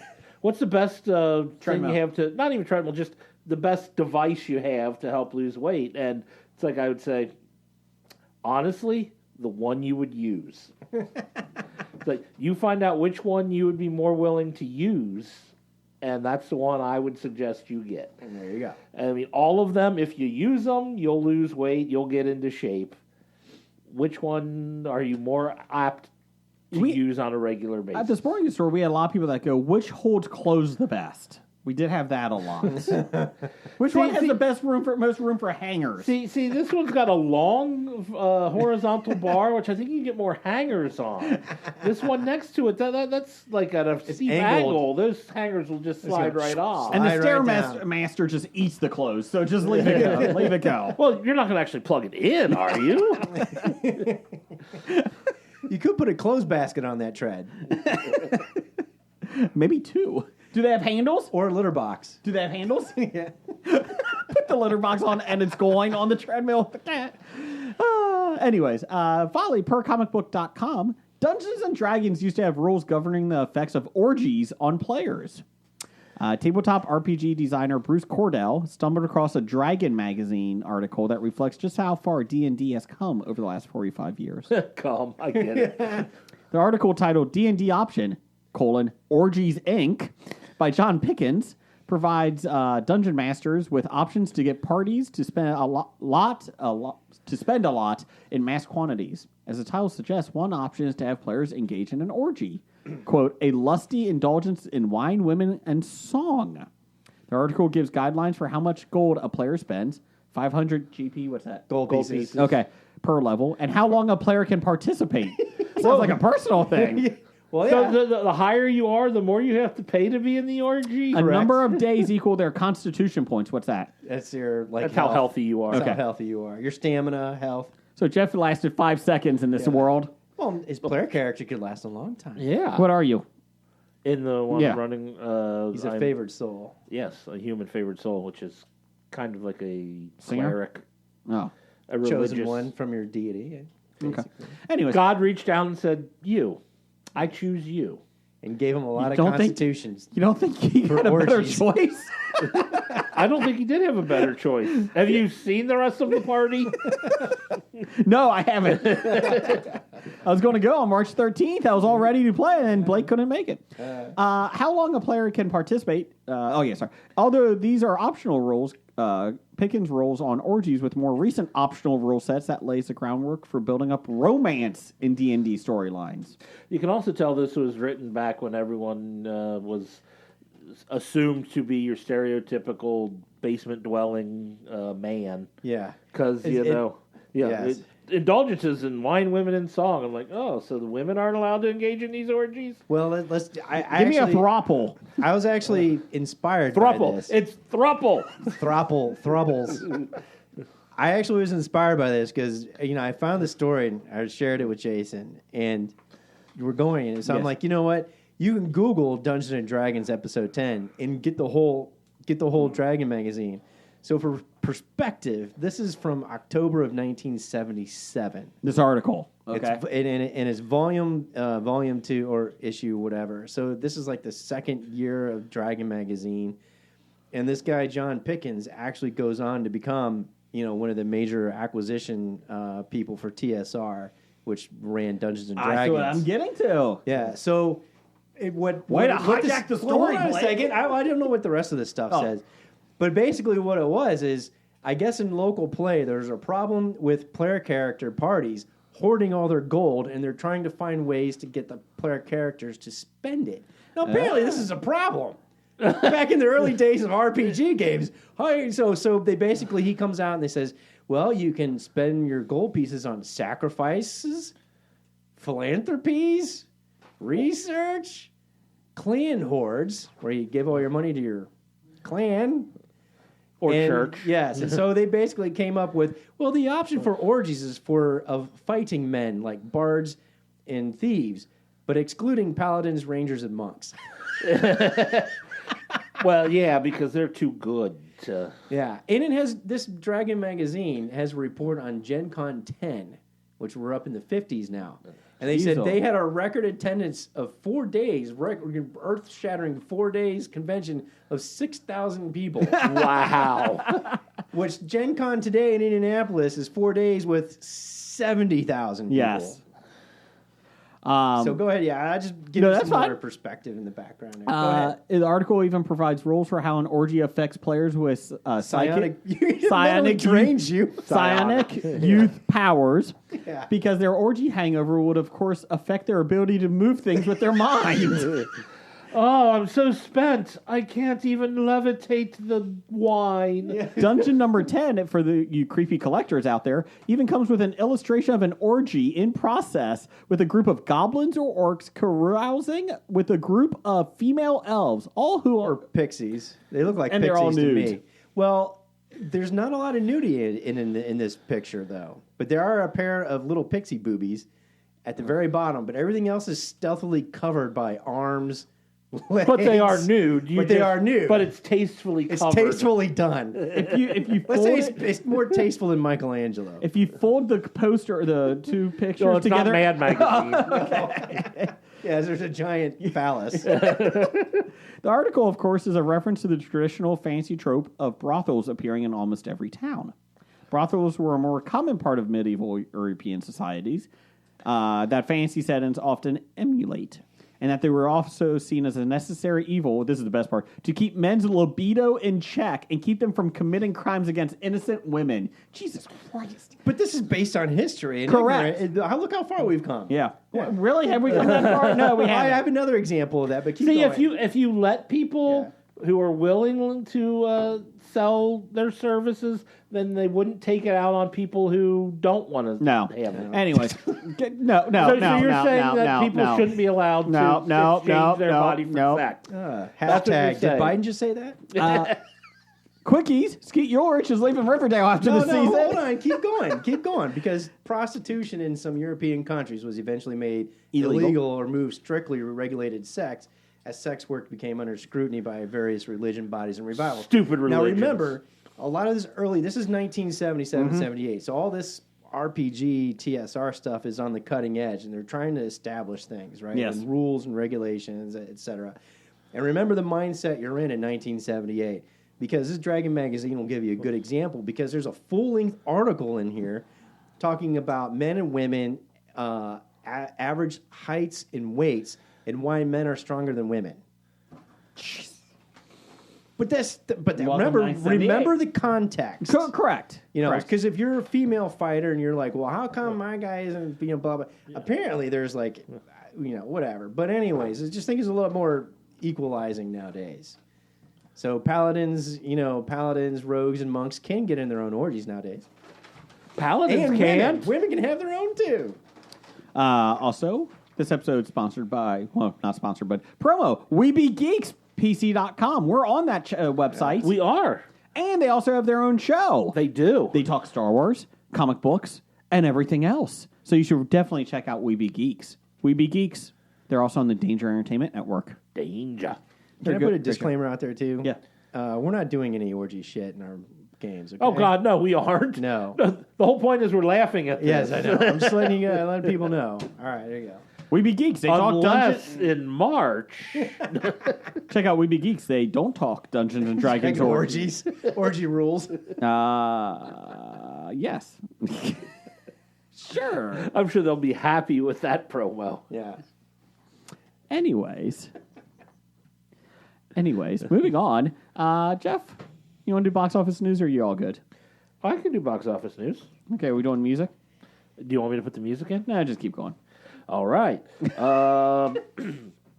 Well, in the box office news, we pretty much have the top 5 this week.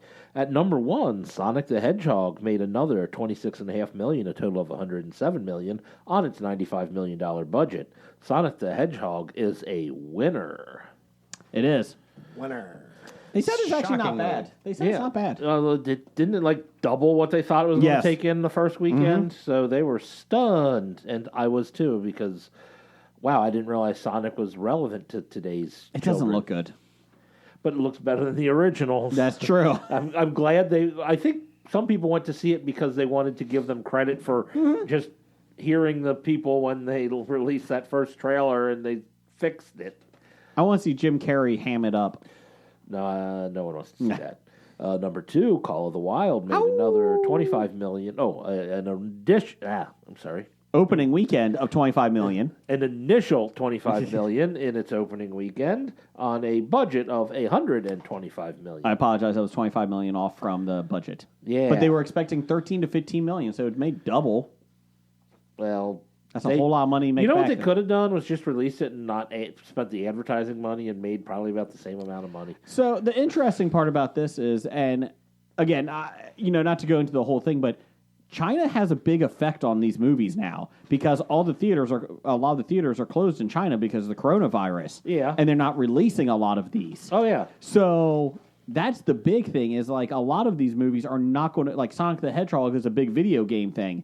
It's not making as much money because of China. Well, the simple fact of the matter is they can hold off on releasing it, and when they get things cleared up, they can release it and make the money then. The other option, what I thought about is, okay, you got a lot of people quarantined. Almost all of China is. Pay-per-view. Pay-per-view. Pay $10 for a movie. You make money. Yeah, all those people will hold up on those cruise ships. All they had was to watch whatever the cruise ships were downloading for them on Netflix and everything. Well, now those cruise ships are all 100% coronavirus. Everyone's gotten it. That's a floating petri dish. yeah. Hey, you go and stay in your room. That guy just died. What? I'm sorry. What? Do I share a vet with him? Are they sending more Purell? I just lather myself in Purell. Number 3, Birds of Prey made another $7 million, a total of $72.5 million on an $80 million budget. It's not doing well. It's not the big flop because it's still making money overseas. And it's going to get its money back and make the money. exciting and- emancipation of Harley Quinn. Harley Quinn. of one Harley Quinn. This next one, I don't even know what this is. I don't either, but it's It's a sneak. It's one of those movies that comes out and you're like, what? It's a horror movie. It's a sequel. Brahms, The Boy 2, made $6 million in its opening weekend on a $3 million budget. And they were talking like, oh, that's not doing well. It's a bomb. I'm like, you doubled your budget and you doubled- had no marketing. Yeah, you doubled your budget for a movie I've never heard of. Yeah. For a sequel to a movie I've never heard of. I'm still waiting for the Bach. Mozart. The Beethoven. DJ Mozart! DJ Brahms in the house. Rock Me Amadeus. Rock me, Amadeus. Rock me, Amadeus. And number 5, we have Bad Boys for Life, or should I say Bad Boys 3 Life, Ew. made, because it's the third one, so it's 3 Life, not 4 Life. Is it a throuple? It's a thruple. It's a thruple of Bad Boys movies. It made another $6 million, a total of $191 million on a $90 million budget. Bad Boys 4 is coming out. Woo woo! Are they going to call that one Bad Boys for Life? Sure. That's what. See, they should They have screwed up. They screwed up on They that. screwed up. I mean, at least Shrek, waited don't till the underst- 4th one to be Shrek Forever After. Was it? Yeah. Oh God. Maybe that's what Bad Boys is forever after. Yeah, it was Shrek the 3rd and then Shrek Forever After. Ugh. After the boring Shrek 2. Shrek 5 was kill me. Over and over again, kill me. Pull the plug. Upcoming February 28th of 2020, we have The Invisible Man. Okay, so I do want to talk about this real quick. Invisible Man is getting great reviews online. Now hold on, wasn't there a political Invisible Man? So this isn't the political Invisible Man. are This you is the talking Invisible about? Man, the horror scary Yes, movie horror. yes, Man? yeah. Oh, so it's not based off of was it Ralph Ellison novel about the race relations in the early 20th century? Anyways, moving on. Not the. That's what I assumed it was. We're way over Jason's head. Moving on. Just because Jonathan Swift. Anyways, so the Invisible Man is getting great reviews. Would you shut up for a second? This is a remake, though. I've seen the previews for it. Yeah, I saw the one with Chevy It's the Chase. same previews with the CGI dog. Memoirs of an Invisible Yes. Man. Yeah, the Invisible Man. So they What was the Kevin Bacon one? Vanishing? No, that's not Vanishing. know. Damn it. Nobody Hollow was- Man. Hollow Man. Hollow Man. Okay. Yeah, stay on track because this actually looks kind of interesting. Yeah, so they actually said it's more of a psychological thriller. Yes. And they said it's more of the woman in it, his ex-wife, I think, or his wife. Abused partner. Domestic violence, yep, Yes. wife. It's basically her mental condition is just getting degraded because of things that are going on around her with this guy. So supposedly she believes the preview set it up that she believes he faked his death because he found a way to become invisible. Correct. And now he's torturing her Mentally. mentally. And Isn't this true story of Ben Affleck? anyways, so they said this is getting great reviews. They said it's gotten good word of buzz. It's the only thing opening this weekend. Good word of buzz. So, good word of mouth. Great buzz. Shut up. Great word of buzz. I'm going to see what it's tracking. You know what? I tried to have a serious conversation, and you guys just don't That care. is I'm serious? with you, man. I'm No, still you here. shut up, okay? Jeff, do a buy sell. All right, buy sell. This is in the stock of the career of these actors or actresses. We've only got one this week. Katie Holmes. She is at $16.38. That She's in has DJ. plummeted. Holy She's moly. in DJ Brahms, the boy too. Ah, well. Katie Holmes, yeah, because she's coming out with, according to this, The Secret, Dare to Drink. Man, what was her career high? She's at 1638. The Gift. I would assume it was Batman. Oh yeah, she was in that. Batman Batman Begins. Begins.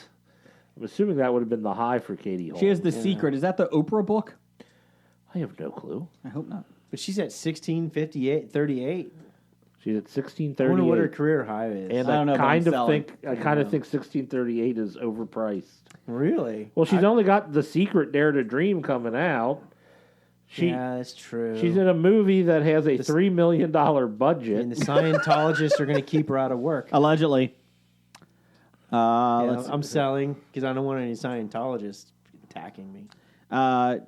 Invisible Man is looking for 22 to 25 million. Well, it should work because there's nothing but Yeah. shit out there right now. Yeah, I was looking to see a movie between work and coming here, and I realized there was nothing at the theater Yeah, I wanted I to had free see. time this past weekend. And I looked at everything. I was like, fuck it. And I already saw Birds of Prey, and that was the only thing in the theater I would have had. The a desire Pixar to film see. Onward opens next weekend. Yeah. They're only expecting 30 to 40 million, 44 million, which is going to be one of the lowest openings for Pixar. I believe that though because it doesn't feel like it's got good word of buzz. It looks odd. Word of buzz. I actually want to see it because it's got that whole wizard and ogre vibe going. There's an orgy in it Why wouldn't there be? with just his Why pants. wouldn't there be? Just That's the right. pants. Well, that's all you need, isn't it? The lower half. Well, you know what? If you're psychic and having an orgy, all you need is the thought. Problem is when the guy with But then I'm spent. problem is if you play strip poker, he's losing quick. There you go. Let's do some top five.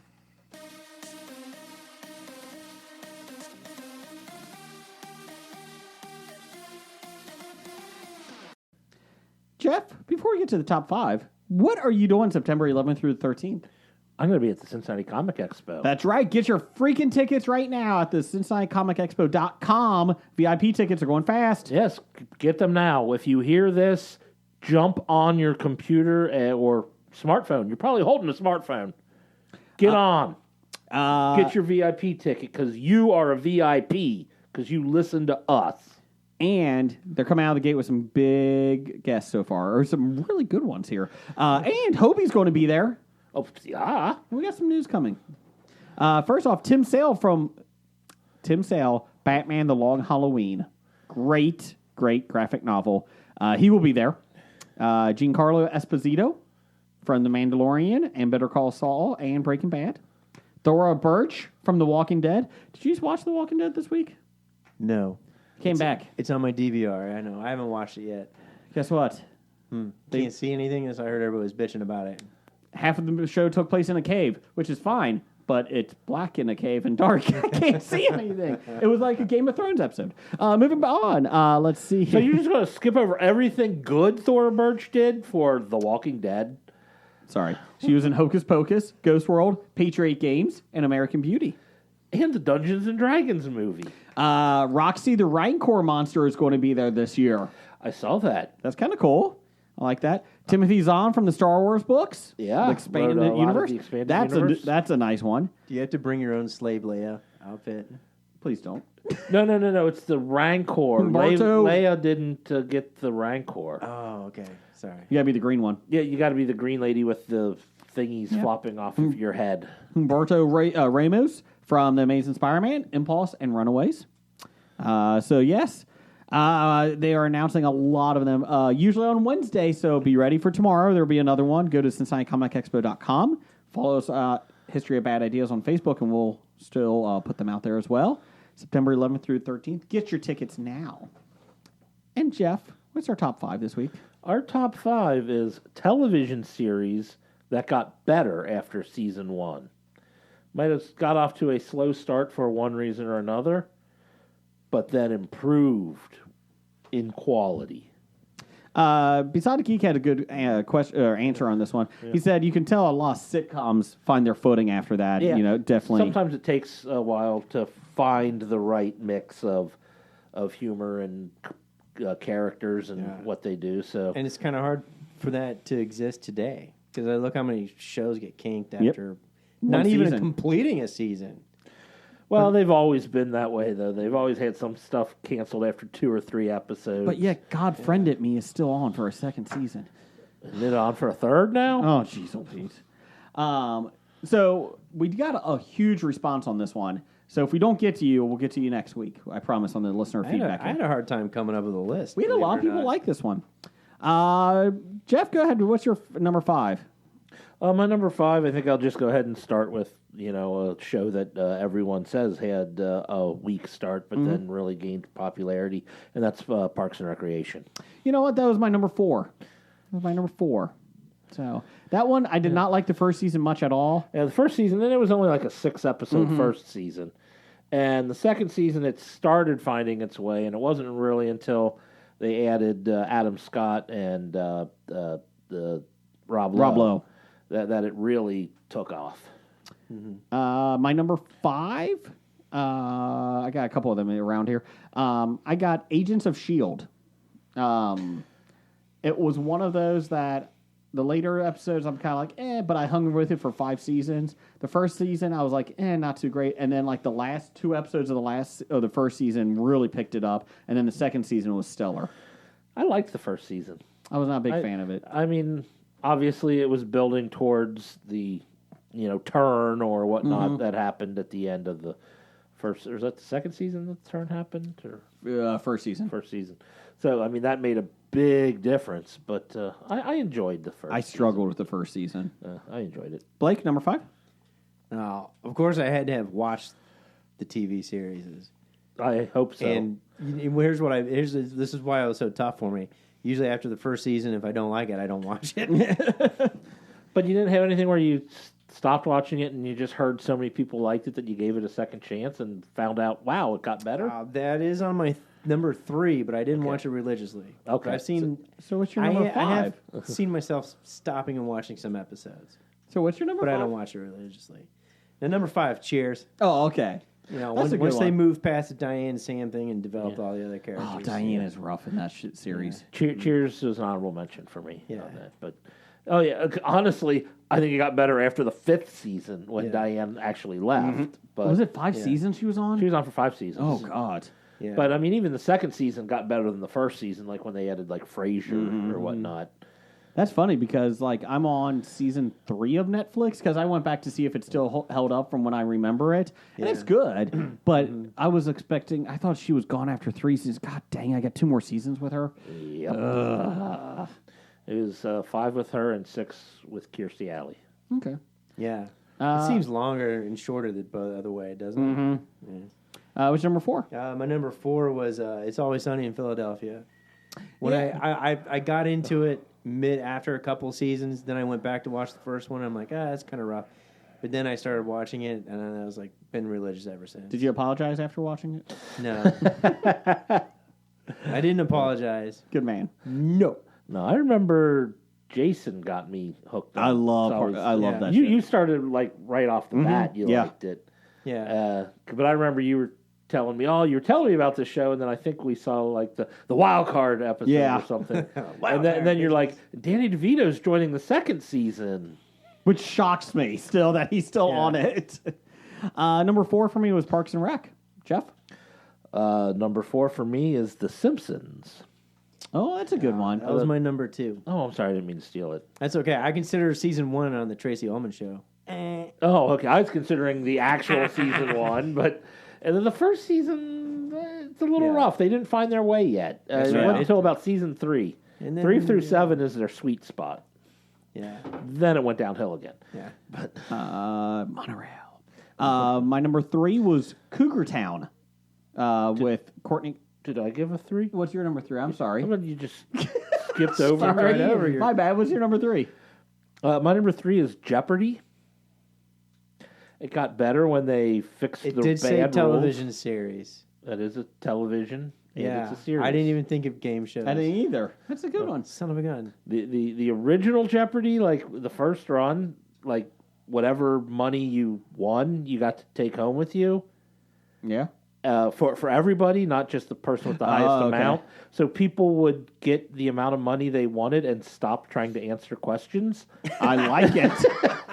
And so it's like, They're like, hey, we need to fix this. Yeah, it's like, oh, what? Well, you guys all won $500 and she won $50,000. Yes. Or they all are just sitting there, just they're giving out questions. No one would take a chance at answering a take a question fuss. Yeah. in fear of losing that $20. She won with $750. Goodbye. Actually, $750 in the first season was a good payday. Well, my number 3 was Cougar Town with Courtney Cox. All right. When they kind of leaned into the whole cast being Yeah. part of the show, that's when it took off. Yeah, I didn't think about that, but yeah, the initial thing was supposed to be, it's like, oh, she's, an older woman who's now recently single, and she's going to be on these love conquests or something, and once they decided that's not working, but we've got a great cast. Yeah. The last season was rough, though. Well, last Bobby left by the end. Yeah, that was a shame. But the 3 or 4 seasons in between were good. Oh, they were great. But yeah, it was Cougar Town's one of my favorite middle seasons. Penny Can. Go ahead, Blake. My third, Big Bang Theory. I couldn't get into the series because I hated the first season. Oh, this is great. And the stereotypes that the characters originally started out with and the jokes, I was like, this is shit. I'll agree. I didn't even think of that one, but I'll agree with you 100%. I went the opposite. Yeah, I know. Jason made me start. I'm like, the ads look terrible. And Jason's like, no, it's pretty funny. You'll like it. And I started watching. And I'm like, this isn't that good. For some reason, I actually continued watching it. But when they started adding in the female characters, the show got much better. Yeah. And then the jokes became more worldly, I guess you can say. Yeah, rather than just, here's a geek doing something geeky. And But I Sheldon still is a pain in the ass. yeah. I mean, I still I find myself watching an episode if I come across it, but I don't seek it out actively. You know what I mean? Oh, yeah. What's number 2? My number 2, it was The Simpsons. Oh, okay.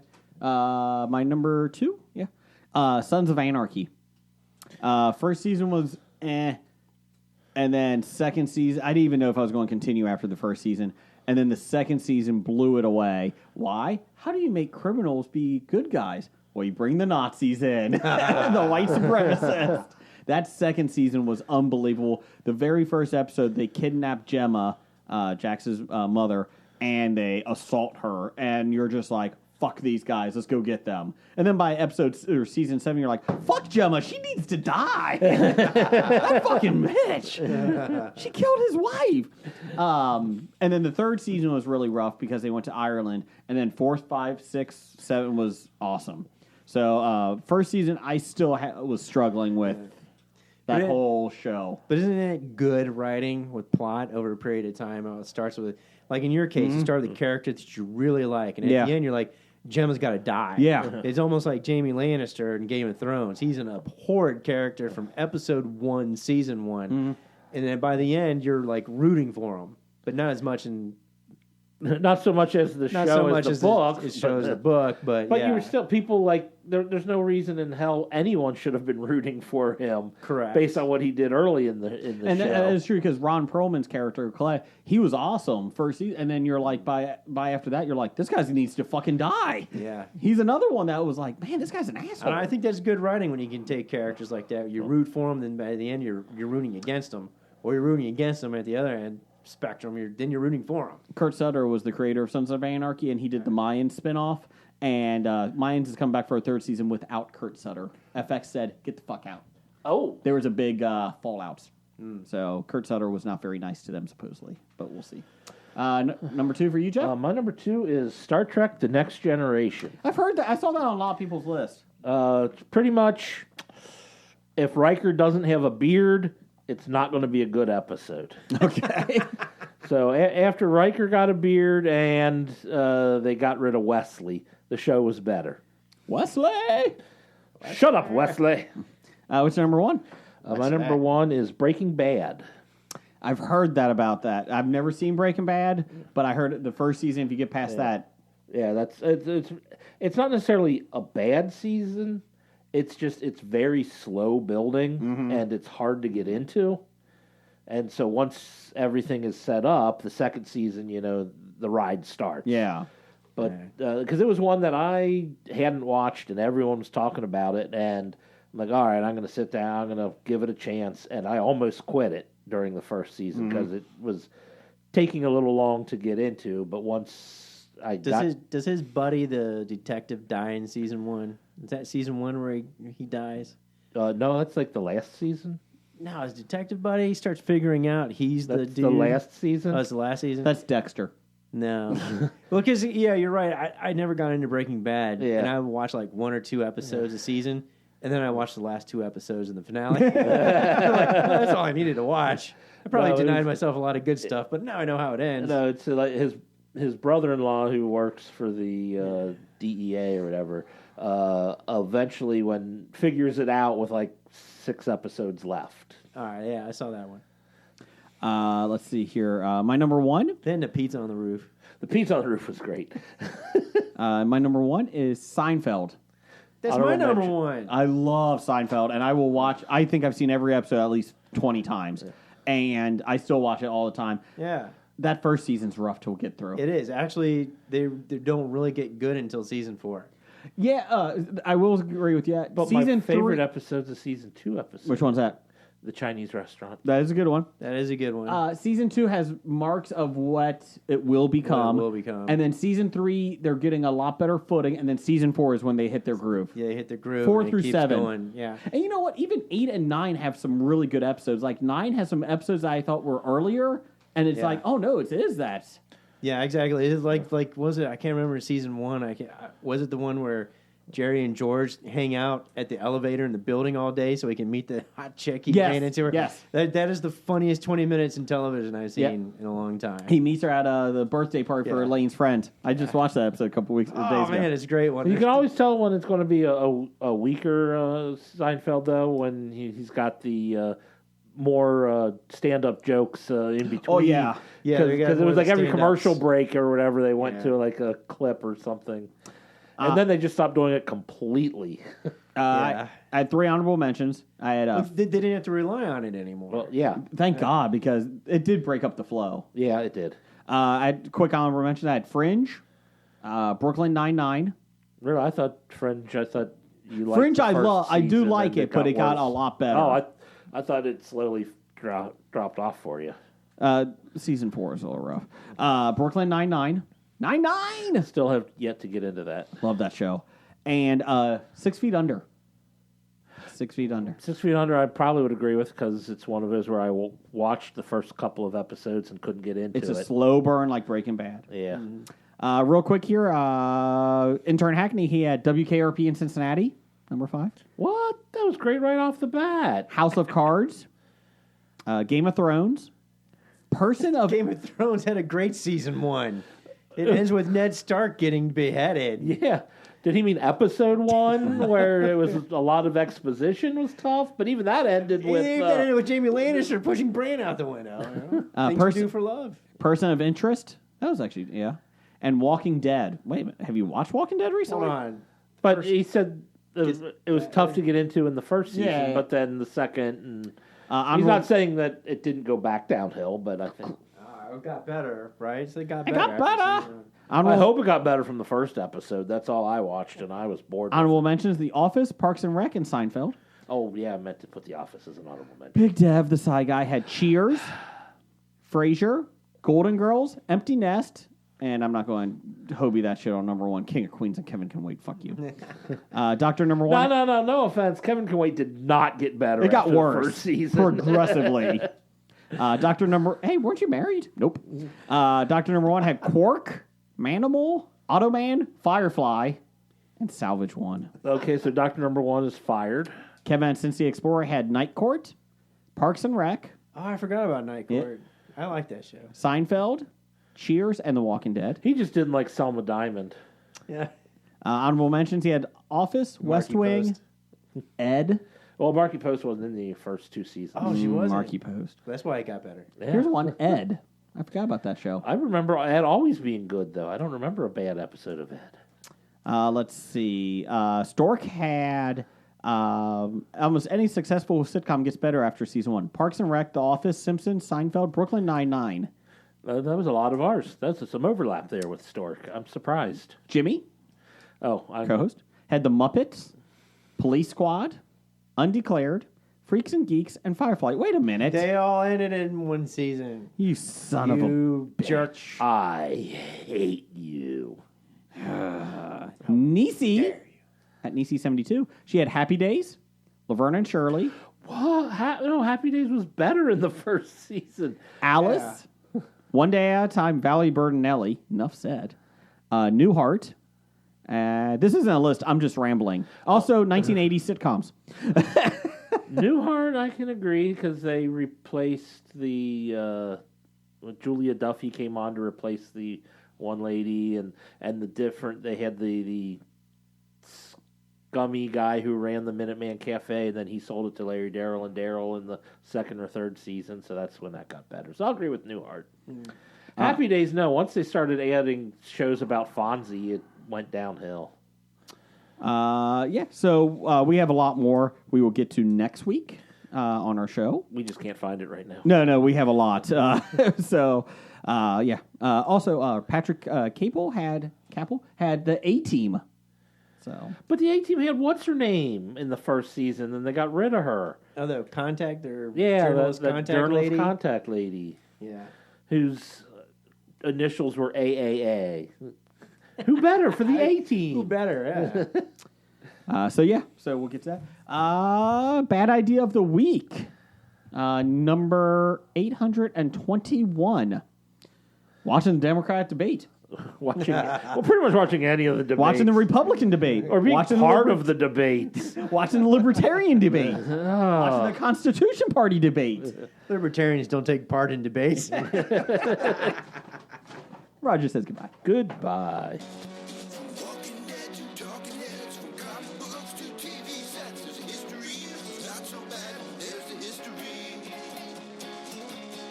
It's the history of bad, so bad. The history of bad, it's bad. The history of bad ideas. Podcast. Addendum. Titles for the show. I got Thruple Appreciation. Thruple. Thruple Appreciation. Give me a thruple.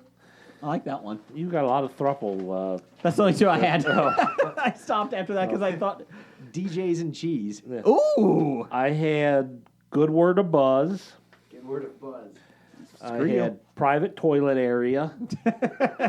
I had Morality Rate. Oh, Morality rate.